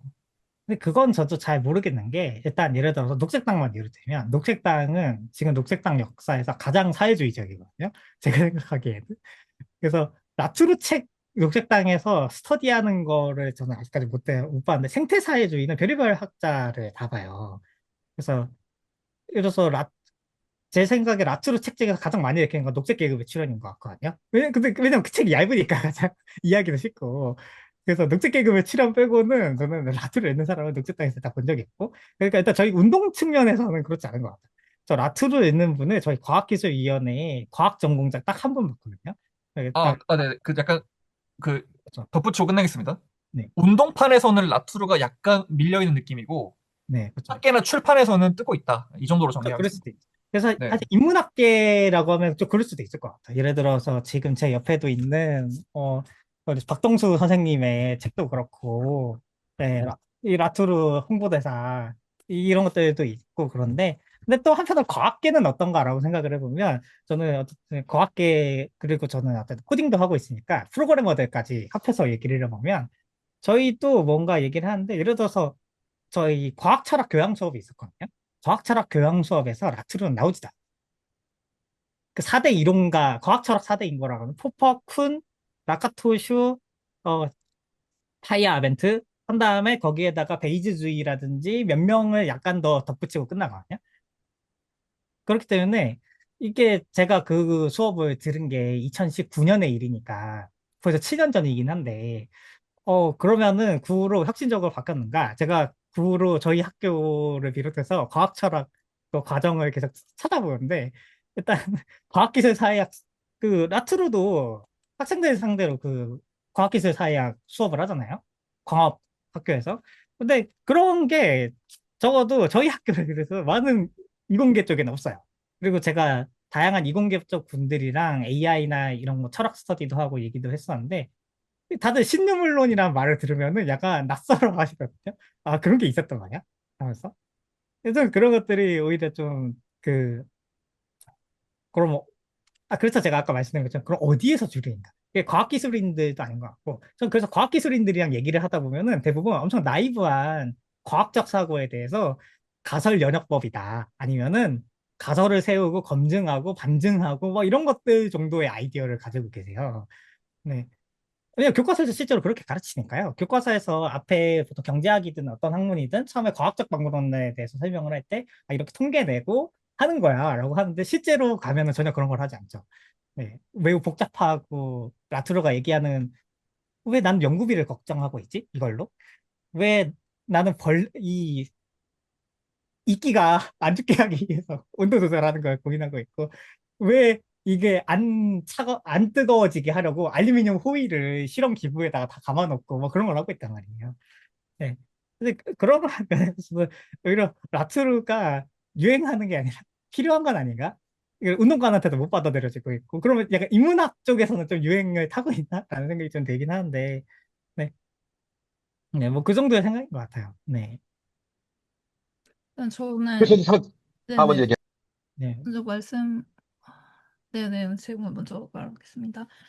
저는 이제 과학교육이라고 하고 교육 쪽인데 교육 쪽에서는 최근에 정부에서 중요시하는 단어가 생태 전환 교육이거든요.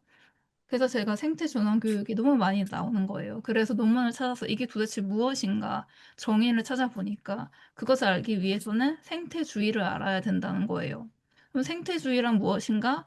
그래서 과학의 그 이분법적 사고의 대안으로 나온 게 생태주의라는 거예요. 그럼 과학의 이분법적 사고의 대안으로 나온다는 말은 결국에 인간과 비인간 이렇게 이분법적으로 하고 인간과 자연을 이분법적으로 나눈다는 것을 이제는 좀 더 벗어나야 되지 않나. 근데 그래서 도대체 뭐를 말하자는 거지? 어떤 학자에서 이게 나온다는 거지? 라고 봤을 때는 그냥 생태주의라고 나오는데 라투르 이야기는 없어요. 근데 저는 좀 그분들이 라투르를 읽었다고 생각을 해요. 그래서 그렇게 좀, 아, 이거 괜찮은데? 그래가지고 약간 그런 거를 좀 음. 해가지고 하지 않았으나, 이런 생각이 약간 들고 있습니다. 네. 교육 쪽은 좀 이렇습니다. 저는 이제 전시를 많이 가고 예술을 많이 보고 하는데 항상 가보면 항상 신유물론이 항상 떠요. 신유물이라 말을 하지 않아도 어쨌든 인간을 이제 인간이 빠져나와서 비인간들이랑 결합하는 거. 그게 뭐 동물일 수도 있고 아니면 자연일 수도 있고 항상 나오거든요. 그러다 보니까는 이제 그 타고타고 해서 이제 그 신유물론에 많은 영향을 준 라투르인 것 같고 그리고 이제 그런 뿐만 아니라 전반적인 우리 사회가 깨끗이 예술이라는 거는 기존의 틀을 깨기 위한 거잖아요. 기존의 틀에 잡목 이제 그냥 틀 안에 있으면 상업적인 거지 저는 예술적이라고 생각하지 않거든요. 예술은 계속해서 뭔가 저항해야 되는데 이제는 저항해야 될 게 뭐냐고 하면은 제 생각에는 권력이란 것들을 아직도 있긴 하지만 과거처럼 그렇게 힘을 쓰는 것도 아니고 그리고 권력이라는 것도 계속 해왔던 거기 때문에 그런 부분들에 있어서는 저항하는 게 그렇게 예술적이지 않은 것 같아요. 예술적이란 우리가 기존에 있던 사고, 예를 들면 페미니즘 강한 것처럼, 그리고 퀴어나, 이제 우리가 그 전까지는 있었다고, 존재했다고 하지만, 되게 미력해서 보이지도 않고 역사에도 없는 것들. 그런 것들 자꾸 해방하는 쪽으로 가서 옛날에는 뭐 노예제도 그런 거 했지만, 이제 그런 것도 없고, 우리가 느껴지는 게 뭐냐면, 결국에는 인간이 아닌 것들도 우리가 이제는, 그들의 관심을 줄 수 있을 만큼 어떻게 보면 여유가 생긴 거고, 어떻게 보면 그런 지식이 생긴 거고, 그렇기 때문에, 그런 것들을 계속해서 이제 널쳐나가고 있고 그런 것들 가장 중심적인 게 라투르기 때문에 또 이제 AI 시대고 하다 보니까 그런 인간이 아닌 것들도 관심이 있기 때문에 자연스럽게 라투르로 흘러간 게 아닌가라는 생각이 들었어요. 저도 살짝 이 시점에서 덧붙이면 저는 이런 왜 라투르가 그리고 신유물론이 뭔가 학계에서 떠오르는가를 저의 관점에서 봤을 때는 환경 측면에서 지금 문제가 사실은 인류세도 그렇고 너무나 그 인류에게 닥친 기후위기라는 문제가 너무 크기 때문에 더 이상은 이전의 그 자연과 인간을 이분법적으로 구분하는 그런 해석 관점이 어, 먹히지 않고, 그러니까 이 문제를 타개하기 위해서는 그런 관점에서 벗어나야 하기 때문에 계속 대안적인 관점을 찾다 보니 그 라투르의 그 작업과 뭐 신유물론 그런 일련의 그런 작업들로 약간 수렴이 되는 게 아닐까? 그런 생각이 들었습니다. 간단하게, 네. 그렇게 보면 라투르가 최근에 생태주의적 저작을 많이 낸 것이 가장 큰 원인인 것 같습니다. 옛날에 실험실 생활이나 나 근대인은 없다 같은 거 했으면 별로 관심이 없어질 것 같아요. 존재 양식에 탄 것도 그렇고 네, 다 관심 없었을 것 같다. 근데 계속 말씀하신 것처럼 라투르가 약간 새로운 시각을 주면서도 좀 그 기득권적인 세력들의 심기를 긁지 않는 그런 굉장히 뉴트럴한 그런 사고라고 저는 생각하거든요. 그래서 어떤 거를 바라보려고 할 때 라투르의 그 사상만 가지고 바라보려고 하면은 조금 약간 부족하다고 생각해요. 그래서 라투르에다가 다른 거를 뭔가 덧붙여야 조금 그래도 뭔가 살이 더 붙는다는 그런 느낌이 지금 이야기를 나누면서 들었거든요. 그래서 음. 라투르가 좀 뜨는 이유는 좀 저는 뜬다고 생각하거든요. 뜨는 이유는 이렇게 새로운 시각을 주면서 기득권층, 그다음에 많은 사람들의 심기를 긁지 않는 그런 뉴트럴한 좀 그런 면도 있다. 그러지 않을까라는 생각이 좀 듭니다. 네, 넘어가시죠. 네. 네. 그러면은 이제 3장으로 가겠습니다. 그러면은 3장에서 142쪽에 나오는 건데요. 라투르가 제시하는 최선의 해결책은 하이브리드들의 생산을 집합적이고 명시적으로 만들지만 동시에 사회적 질서와 자연적 질서를 항상 연결해야 되는 의무로부터 벗어나는 것이다라고 말했는데요. 근데 지금 네트워크를 계속 강조하고 있는데 갑자기 근대인들처럼 사회적 질서와 자연적 질서를 항상 연결해야 되는 의무로부터 동시에 벗어나야 되는 까닭은 무엇일까요? 이렇게 말한 이유는 무엇이라고 생각하시나요? 사실 이 문장의 해석이 그래서 저는 좀 어렵다고 느꼈었는데 저 질문을 보면서 근데 저는 이 연결이라고 하는 걸 그래서 많은 생각을 했었는데 그 물리학에도 네트워크 과학이 있고 제가 그냥 불교에도 관심이 있고 하다 보니까 전 연결에 대해서 생각을 하다 보면 모든 것은 연결돼 있다는 말이 모든 것이 모든 것과 연결돼 있다는 말은 아니라고 생각하거든요. 저는. 네. 그러니까 예를 들어서 그 뭐가 있을까? 모든 것이 모든 것과 연결돼 있잖아. 그렇죠. 사실 어떤 분과라고 하는 것 자체가 존재하게 되는 것 자체가 그 라투르가 존재 양식의 탐구에서 어떤 다원적인 걸 얘기하는 것도 그렇고요. 어떤 뭔가가 어떤 독립되어 있는 뭔가들이 어떤 면으로 있어야 되잖아요. 그러니까 근데 그 독립이라고 하는 것이 아예 동떨어져 있다라는 얘기라기보다는 어떤 자족적인 마치 세포가 세포막을 싸고 있듯이 뭔가가 있고 그런 애들이 그런데 문제는 그게 그냥 외따로 떨어져 있어서 너의 세계, 나의 세계 하고 있는 게 아니라 그런데 계속 뭔가 연결이 되기도 하고 연결이 안 되기도 하고 그리고 사실 사회와 자연이라고 하는 것도 우리의 그런 자의적인 질문이니까 대체 그런 것들이 떨어져 있는 건 맞는데 이게 사회, 자연하고 떨어져 있는 건 아닌 거죠. 그것도 어떤 혼종으로 있을 수도 있고 좀 더 이런 면이 있을 수도 있고 좀 더 이런 면이 있을 수도 있고 이런 것들이 매우 복합적으로 있어서 그런 것들이 뭔가 그 어떤 자연과 사회를 분리를 해놓고 맨날 그런 것들을 그러면 이거에 대해서는 이런 대응하는 뭔가 필요해 같은 식으로 하는 게 아니라 항상 그 혼종과 그런 것들을 자유 속에서 그래서 좀 그래서 좀 그게 뭐가 재밌다고 생각하냐면 그러니까 혼종이라는 말이랑 자유라는 말이 같이 나오는 거예요. 네. 그래서 사회를 자유롭게 창조하는 거에 대한 얘기들이 계속 나오는 거죠. 그래서 객관적인 자연과 자유로운 사회를 동시에 촉진하고 생산하는 것에 대한 그런 얘기가 나오는 거예요.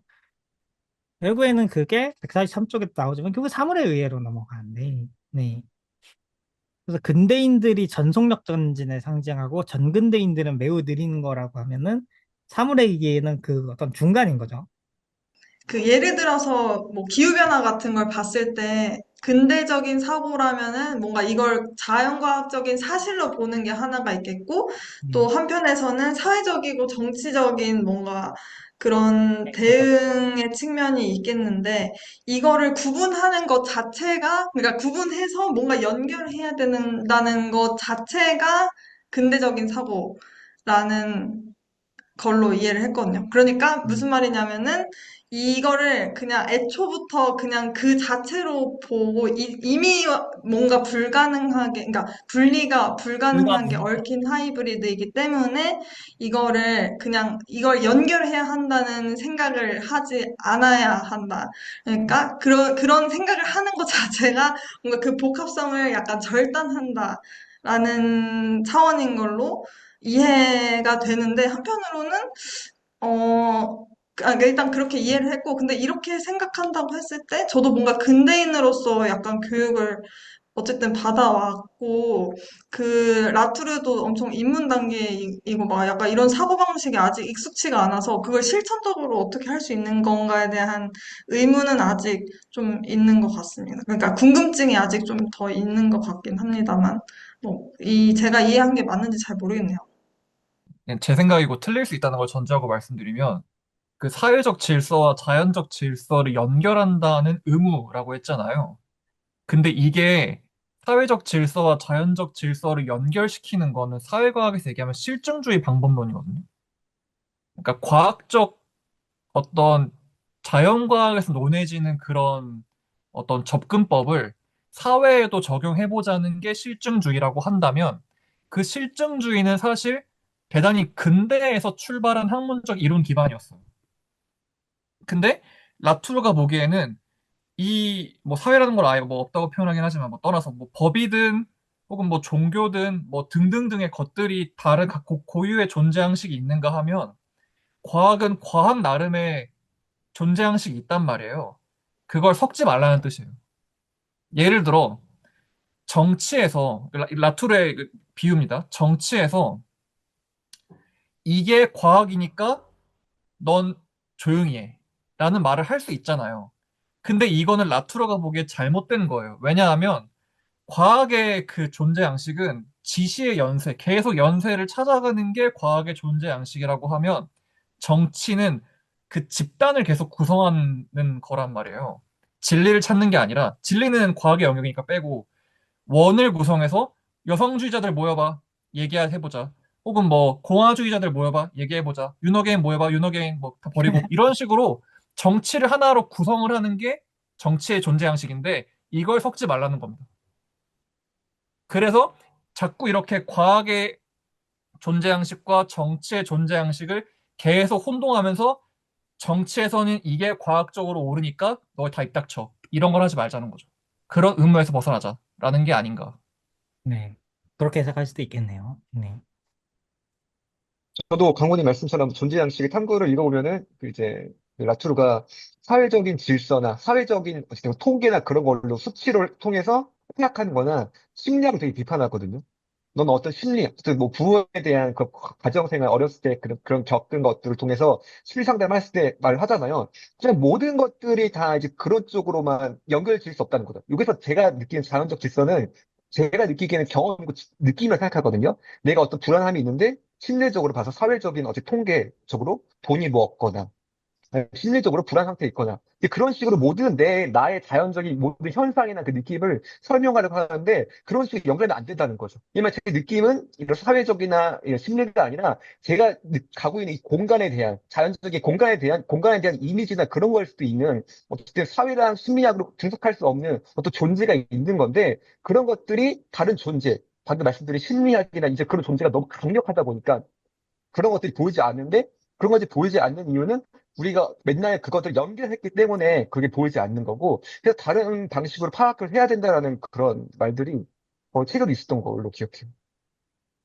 근데 전 그래서 좀 라투르의 그 다원적인 실제론이라고 해야 될까요? 그거를 존재 양식의 탐구도 그렇고 좀 근데 좀 제가 미묘하게 생각하는 부분은 뭐냐면 이렇게 예를 들어서 아까 강구님이 말씀하신 그런 것들을 보통 자연주의의 오류라고 하잖아요. 어떤 사실에서 당위가 나온다고 하는 오류 같은 거. 사실과 당위, 자연과 사회. 근데 이런 이분법을 라투르는 거부하기 때문에 존재 양식의 탐구에서 열 몇 가지의 그런 것들을 늘어 놓으면서 다양한 존재 양식들을 얘기하는 거라서 어떻게 보면은 그런 것들 연결해야 되는 의무에서 벗어난다라고 하는 것이 자연과 사회라고 우리가 퉁쳐서 부르는 것들의 다양한 존재 양식들을 인정하는 뭐 그런 것들로 얘기가 될 수는 있을 것 같아요. 그렇게 얘기하면 뭔가 갑자기 루만 같은 사람들도 떠오르고 루만 같은 사람들도 각자의 정치의 체계가 있고 경제의 체계가 있고 어떤 정치에서 무슨 일이 벌어져도 경제는 그거를 지불 비지불의 코드로 번역할 뿐이고 뭐 그런 얘기를 하는 거랑 또 비슷하다는 생각도 들고 네. 다만 또 저는 그래서 라투르를 보다 보면 그 루만의 후기에 대해서 생각하겠네. 루만이 죽기 전에 메타코드라는 얘기를 했거든요. 이 자본이라고 하는 게 엄청 힘이 세가지고 원래는 각 체계들이 독립적인데 이 지불 비지불의 돈의 화폐라고 하는 그 친구가 모든 체계를 무너뜨리고 다닌다라는 거예요. 근데 라투르는 그러면 이 자본주의라고 하는 걸 그렇게 좀 특권적이고 센 경제라고 하는 것이 그런 위치에 있다라고 하는 그런 얘기를 하나? 제가 아직 라투를 다 안 읽어봐서 모르 그런 것도 좀 궁금하고 사실 저 149 쪽에 저 마지막 질문인지는 제가 잘 모르겠는데 저 질문이랑도 전 연결된다고 생각하는데 그래서 성이나 민족이나 자본주의나 이런 거에 대해서 라투로가 제가 요즘 고민하는 게 그거라고 했죠. 라투로가 자본주의는 없다라고 하는 게 도대체 무슨 의미인가? 자본주의 억압이 없다는 얘기라고 저는 해석하진 않고 다만 그런 것들이 매우 복합적인 차원을 가지고 있다라고 저는 그래서 그건 100년 전이랑 지금이랑 다르고 한국이랑 일본이랑 다르고 그 안에서도 화물 노동자가 겪는 자본주의와 버스 노동자가 겪는 자본주의와 저 같은 프로그래머가 겪는 자본주의는 다르다 같은 정도로 저는 생각을 하거든요. 근데 문제 라투르는 그런 말을 안 하잖아요. 라투르는 그런 말 안 하니까. 그리고 국제정치학의 지배적인 담화라고 하면은 현실주의를 얘기하는 거겠죠. 그래서 사실 현실주의가 현실이 그렇게 돼 있으니까 그거를 존중해야 된다라고 그냥 얘기를 해버릴 때 뭔가 결국에는 어떤 강부님이 얘기하신 거랑 비슷할지도 모르겠는데 어떤 당위라고 하는 거. 그러니까 그게 옳으냐 그래서 그것이 바람직하냐라고 하는 그런 부분을 빼먹고 어떤 현실이 그러니까라고 하면은 뭔가 어떤 그 현실의 네트워크가 그러니까라고 하는 그 네트워크 권력을 뭔가 존중해야 되는 것처럼 얘기하는데 또 라투라가 또 그러진 않는 것 같단 말이죠. 어쨌든 녹색 계급의 출현이나 이런 걸 얘기하지만 실제로 뭔가 어떤 문제들이 있는 것처럼 얘기하고 어. 다만 강구님이 얘기하신 것처럼 그것이 그냥 과학에서 그대로 도출된다기보다에는 이런 부분들이 그런 정치가 놓치고 있다. 그래서 라투르는 그래서 방금 전에 저희 읽은 거에서도 좀 재밌는 부분이 그거라고 생각하거든요. 142쪽 밑에 객관적인 자연과 자유로운 사회를 동시에 촉진하고 생산하는 것을 일종의 윤리적 의무로 봐야 된다고 그러잖아요. 이게 사물의 의회도 그렇고 뭔가 어떤 윤리적이고 정치적인 뭔가를 분명 얘기하는 것 같긴 한데 뒤에 정치 생태학을 얘기할 때 우리가 더 많이 얘기하게 되긴 하겠습니다만 그래서 라트루가 정말 그 마르크스주의자들이나 페미니스트들이나 이런 사람들이 비판하는 그런 혐의를 지고 있는가 아니면 라트루를 더 빨간 마음으로 해석할 수 있는가 저는 그게 매우 궁금한 부분입니다. 네, 그러면은 마지막 질문에 혹시 더 의견 보태해 주실 분 계실까요? 근데 제 생각에는 너무나 당연한 비판할 수밖에 없는 그런 부분을 건드리는 것 같아요. 왜냐면 라투르도 한 사람이 인간이고 한 사람의 경험이고 자신이 보는 그런 경험이나 폭이 정해져 있을 거잖아요. 아무리 라투르가 행위자 연결망을 해서 그 형식을 발견한다 한들 어쨌든 남자이기 때문에 여자의 마음을 모를 수밖에 없잖아요. 그래서 어쩔 수 없니 그런 보이지 않는 면이 있고 그 보이지 않는 면에서 그걸 무시를 하는 건 어쩔 수가 없는 거죠.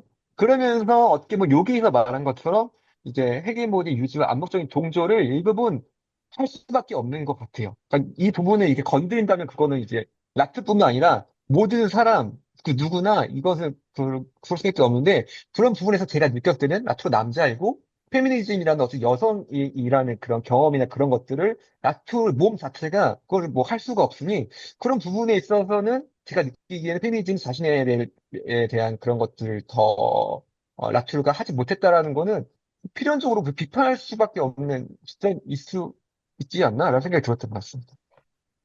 그러니까 저도 너무, 아, 네. 네. 먼저 말씀하세요. 지금 제가 먼저 얘기하겠습니다. 저도 너무 방금 말씀하신 거에 공감을 하고, 특히나 이분이 어쨌든 서구권의 백인 남성이잖아요.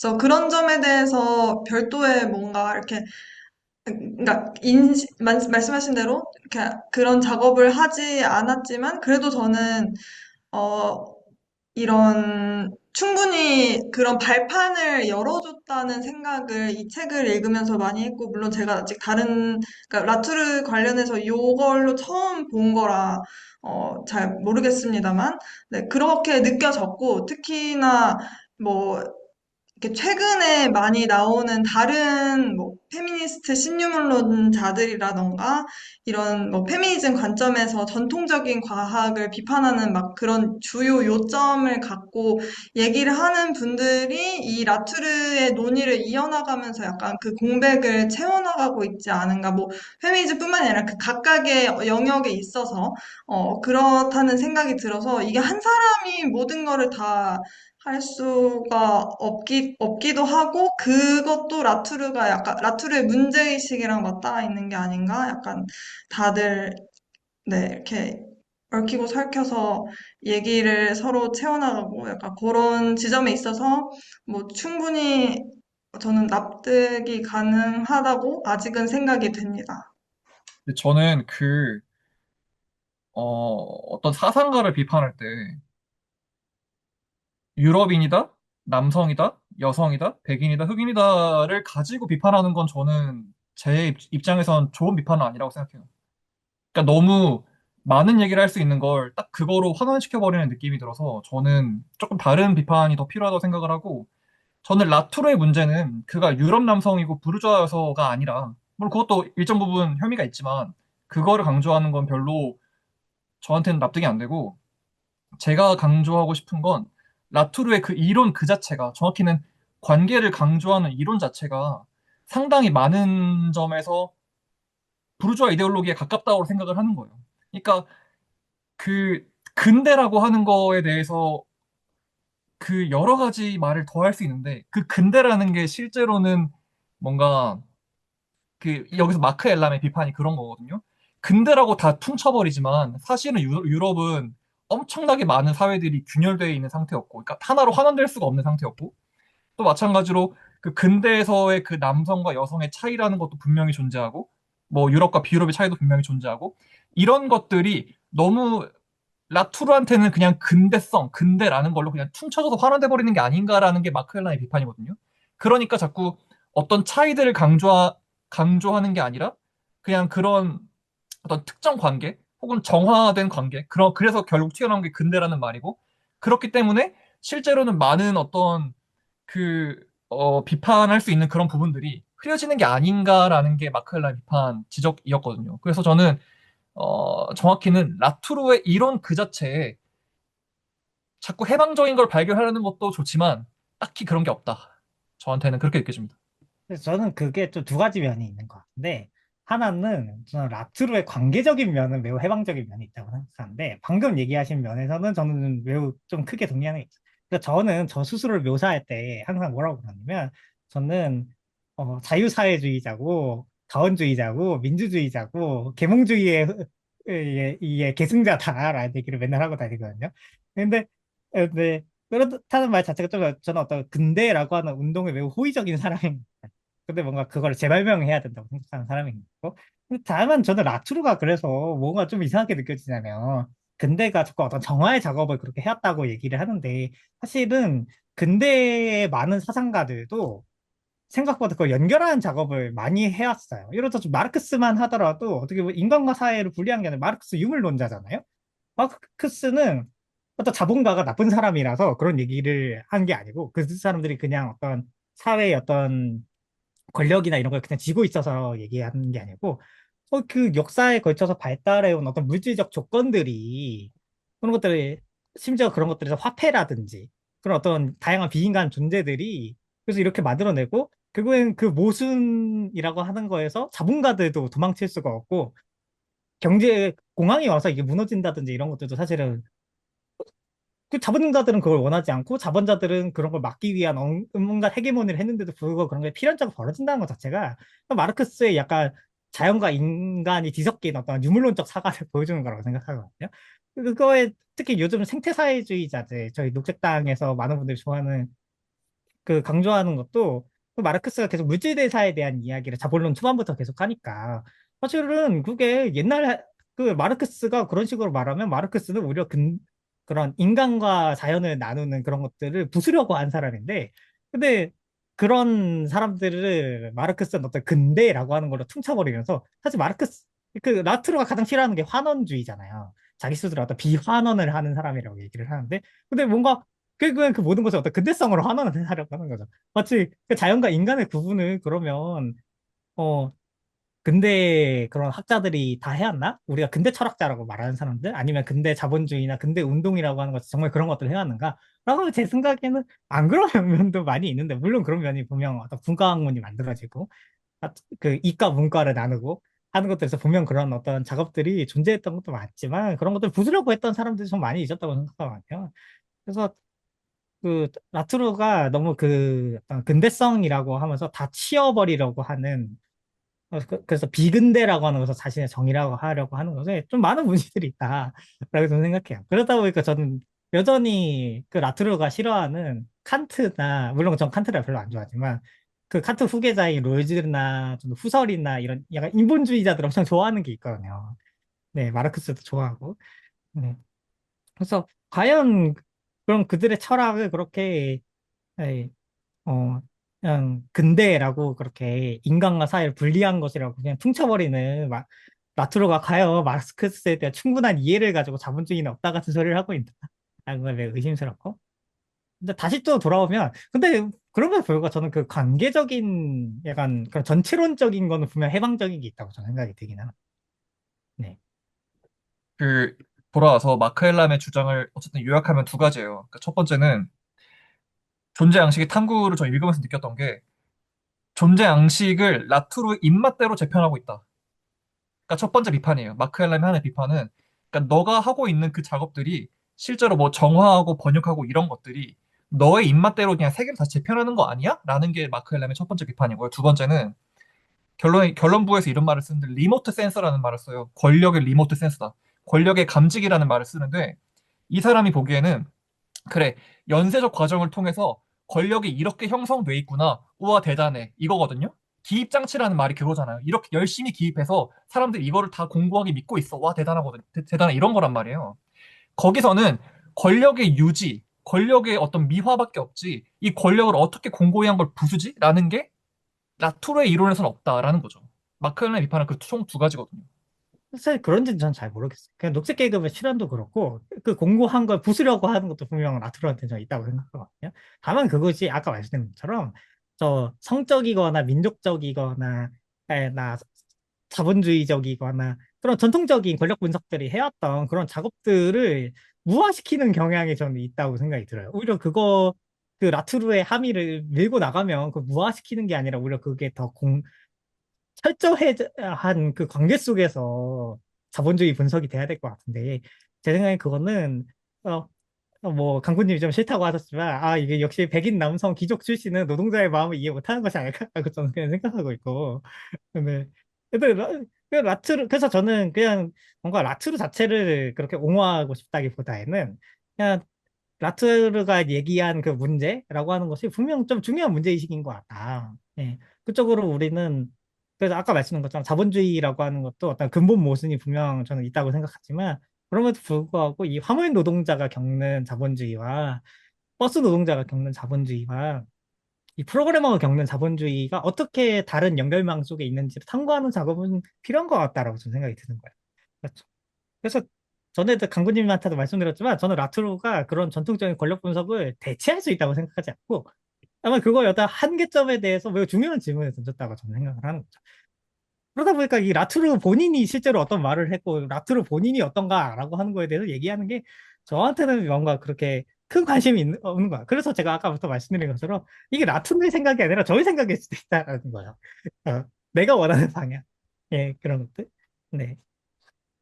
그리고 제가 느끼기에는 아까 강구님이 말씀하셨던 거랑 틀린 말씀을 그렸어요. 강구님이 이제 그런 식으로 서구 남자로 말하는 게 그게 시선이나 비판을 했잖아요. 저 동의를 해요. 근데 제 생각에는 그게 중요하지 않아요. 왜냐면 그게 어떤 진리가 있고 그것이 치솟는다는 뭔가 그런 게 있으니까 그렇게 말하는 거잖아요. 근데 라투르는 무조건 제가 느끼기에는 어떤 진리, 우리가 하는 치수나 그럴 방법이 아니라 어떻게 연결면이 구성되고 만들어지기가 중요한 것 같아요. 라투르는 여성의 그 관점을 얻기 때문에 그걸 거기에는 뭔가 부족한 게 있다 했을 때 그걸 느끼는 연결망이 많으면은 그냥 그게 옳은 거라고 생각을 해요. 마트의 관점에서 보면은 연결망이 이제 만들어지는 거. 그래서 트레이닝 말씀해 주신 것도 근대인이 저도 동의하거든요. 근데 당신이 그렇게 단순한 게 아니라 그 전에 그렇게 비판해왔고 하는데 그런데 그게 중요하지 않다는 거죠. 왜냐면 근대인을 그렇게 비판했을 때 연결망이 만들어지고 거기서 새로운 기획들이 탄생하고 페미니즘이나 그런 것들을 하는 자체에서 연결망이 새로 탄생하고 그더 공고해지는 하나의 그거라면은 그거 자체가 이제 하나 뭔가 만들어지는 과학이 된다는 거죠. 제가 좀 더 이걸 느끼는 이유는 페미니즘이 아무래도 강해잖아요. 중요한 건 제가 거기 소외감을 느낀다는 거예요. 그게 좀 중요한 거죠. 그러니까 그런 것처럼 제가 페미니 좋아서 이런 게 아니라 어 연결망이 만들어진다는 거. 그건 우리가 계속 알았던 어떤 질서나 그런 걸 확인하면 안 되고 무질서로 봐야 되는 거죠. 거기서 연결망이 어떻게 만들어지는지. 혹은 페미니즘 그거 만들어졌고 계속해서 영향력을 얻고 있어요. 퀴어도 마찬가지고. 그런 것들이 왜 발생했고 어떻게 만들어지는 관점에서 보면은 나투의 관점은 흥미로운 것 같아요. 왜냐면은 제가 생각해도 아 이건 좀 아닌 것 같은데? 이거 좀 비판적인 것도 너무 이제 미적인 거 아니야? 너무 남성이라고 비판하는 게 말이긴 하지만 현실은 그게 아무 상관이 없다는 거죠. 어쨌든 그걸로 연결망이 만들어지고 내가 알던 근대 과거의 되게 역사적인 정말 멋있고 통찰력 멋있는 사람들이 그렇게 이게 엎어지지만 동의할 수 없지만 그걸 통해서 만들어지는 무언가를 봤을 때는 결국에 세상은 내가 너무 인간적인 중심으로 가는 어쩔 수 없는 건가? 싫지만 저렇게 세상이 만들어지는 건가라는 그런 관점을 나투루가 계속 하는 해외자 연결망으로 보면은 보이는 게 있어요. 동의하지 못하지만 보여요. 그럼 그 지점 참 재밌게 보는 것 같아요. 네, 그러면 이제 질문에 대한 대답은 끝났는데요. 뭐 혹시 더 이야기 더 보태실 분이나 더 나누고 싶은 이야기 있으신 분 계실까요? 아니면은 뭐 이번에 이 모임 하면서 간단한 뭐 인상적인 뭐 소감 같은 거 그런 거 이야기해 주실 분 뭐 계실까요? 저는 사실 제가 라투르에 대해서 뭔가 사람들이랑 얘기를 해본 게 예전에 AI 윤리 얘기 모임이 처음이자 마지막이었던 것 같은데 그만큼 어떻게 보면 저는 뭔가 라투르에 대해서 유행을 하고 있다라고 얘기하시면서도 뭔가 사람들이랑 그거에 대해서 얘기해 볼 일이 많이 없었던 것 같아요. 그 식당 내에서도 그렇고. 어, 근데 좀 그렇게 얘기를 해보다 보니까 뭔가 음, 사람들마다 가지고 있는 이해가 참 다른 것 같다. 약간 나의 라투르 해석이라고 하는 것은, 그것은 이게 어쩌면 제가 아까 말씀드렸던 약간 불교라든지 아니면은 저의 그 계몽주의를 좋아하는 성향이라든지 마르크스를 좋아하는 빨간 마음이라든지 그런 것들이 뭔가 뒤섞여서 어떤 내가 본 라투르라는 걸 만들어내고 있는 건 아닐까라는 그런 생각이 좀 들었던 것 같아요.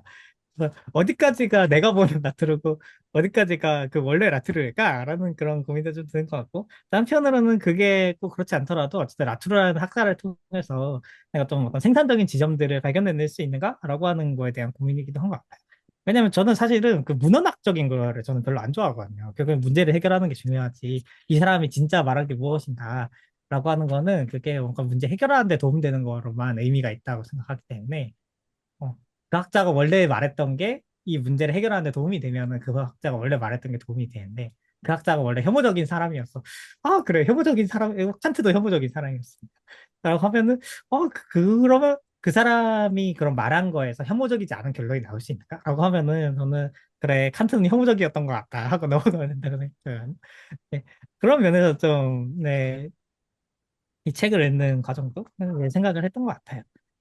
저도 말하자면 테임이랑 비슷하고요. 나투로 되게 저도 막 되게 감상 되게 어쨌든 좋게 읽고 해가지고 되게 좋아해서 잘 말하고 싶었는데 역시 좋아하는 거 너무 좋아하는 거 이게 언어가는 안 되는 것 같고 근데 이제 그것보다는 다른 분들도 이제 말씀하신 것처럼 나투로를 이제 자기 방식대로 받아들인 것으로 이제 의견을 열심히 내주시니까는 확실히 의견을 들으면서 어쨌든 내가 하지 않았던 이야기를 들은 거니까 좀 더 내 안에 있는 뭔가 언어화되지 않았던 게 언어화되는 것도 이제 느껴지고 해서 이렇게 모임을 상호작용하는 게 도움이 좀 많이 된 것 같습니다.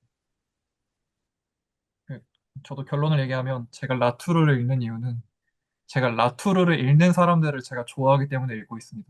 그 다른 이유는 없습니다.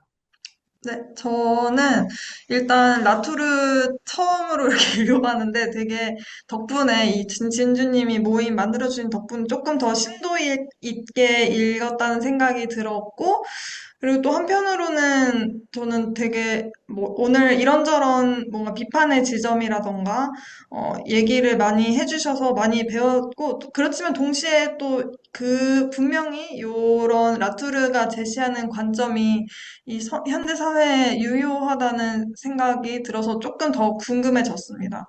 그래서 다음 모임도 이걸로 계속 하는 거인 거죠? 네, 네. 기대를 해보겠습니다. 그래서 저는 라투르 이 책을 읽으면서 약간 책을 읽기 전에는 오히려 라투르의 이 시각에 대해서 굉장히 긍정적으로 보고 '아 이건 정말 참신한 시각이다. 이거를 내가 하고 있는 연구에 접목해야지.' 이런 생각을 하고 있었거든요. 그런데 읽고 나서는 오히려 약간 비판적인 시각이 들고 점점 더 읽으면 읽을수록 이게 약간 뭐라고 라투르의 그 관점의 전환 이것은 굉장히 저는 좋다고 생각하고 동의하는데 이 관계망에 있어서도 결국에 이 관계망을 만들어서 무엇을 말하고 싶은 건지 그다음에 그런 걸 통해서 결국에 무엇을 말하고 싶은 건지 읽으면 읽을수록 약간 모르겠는 그런 느낌이 들어서 '앞으로 좀 더 공부를 해 봐야 되겠다.'라는 생각이 드는 학자입니다.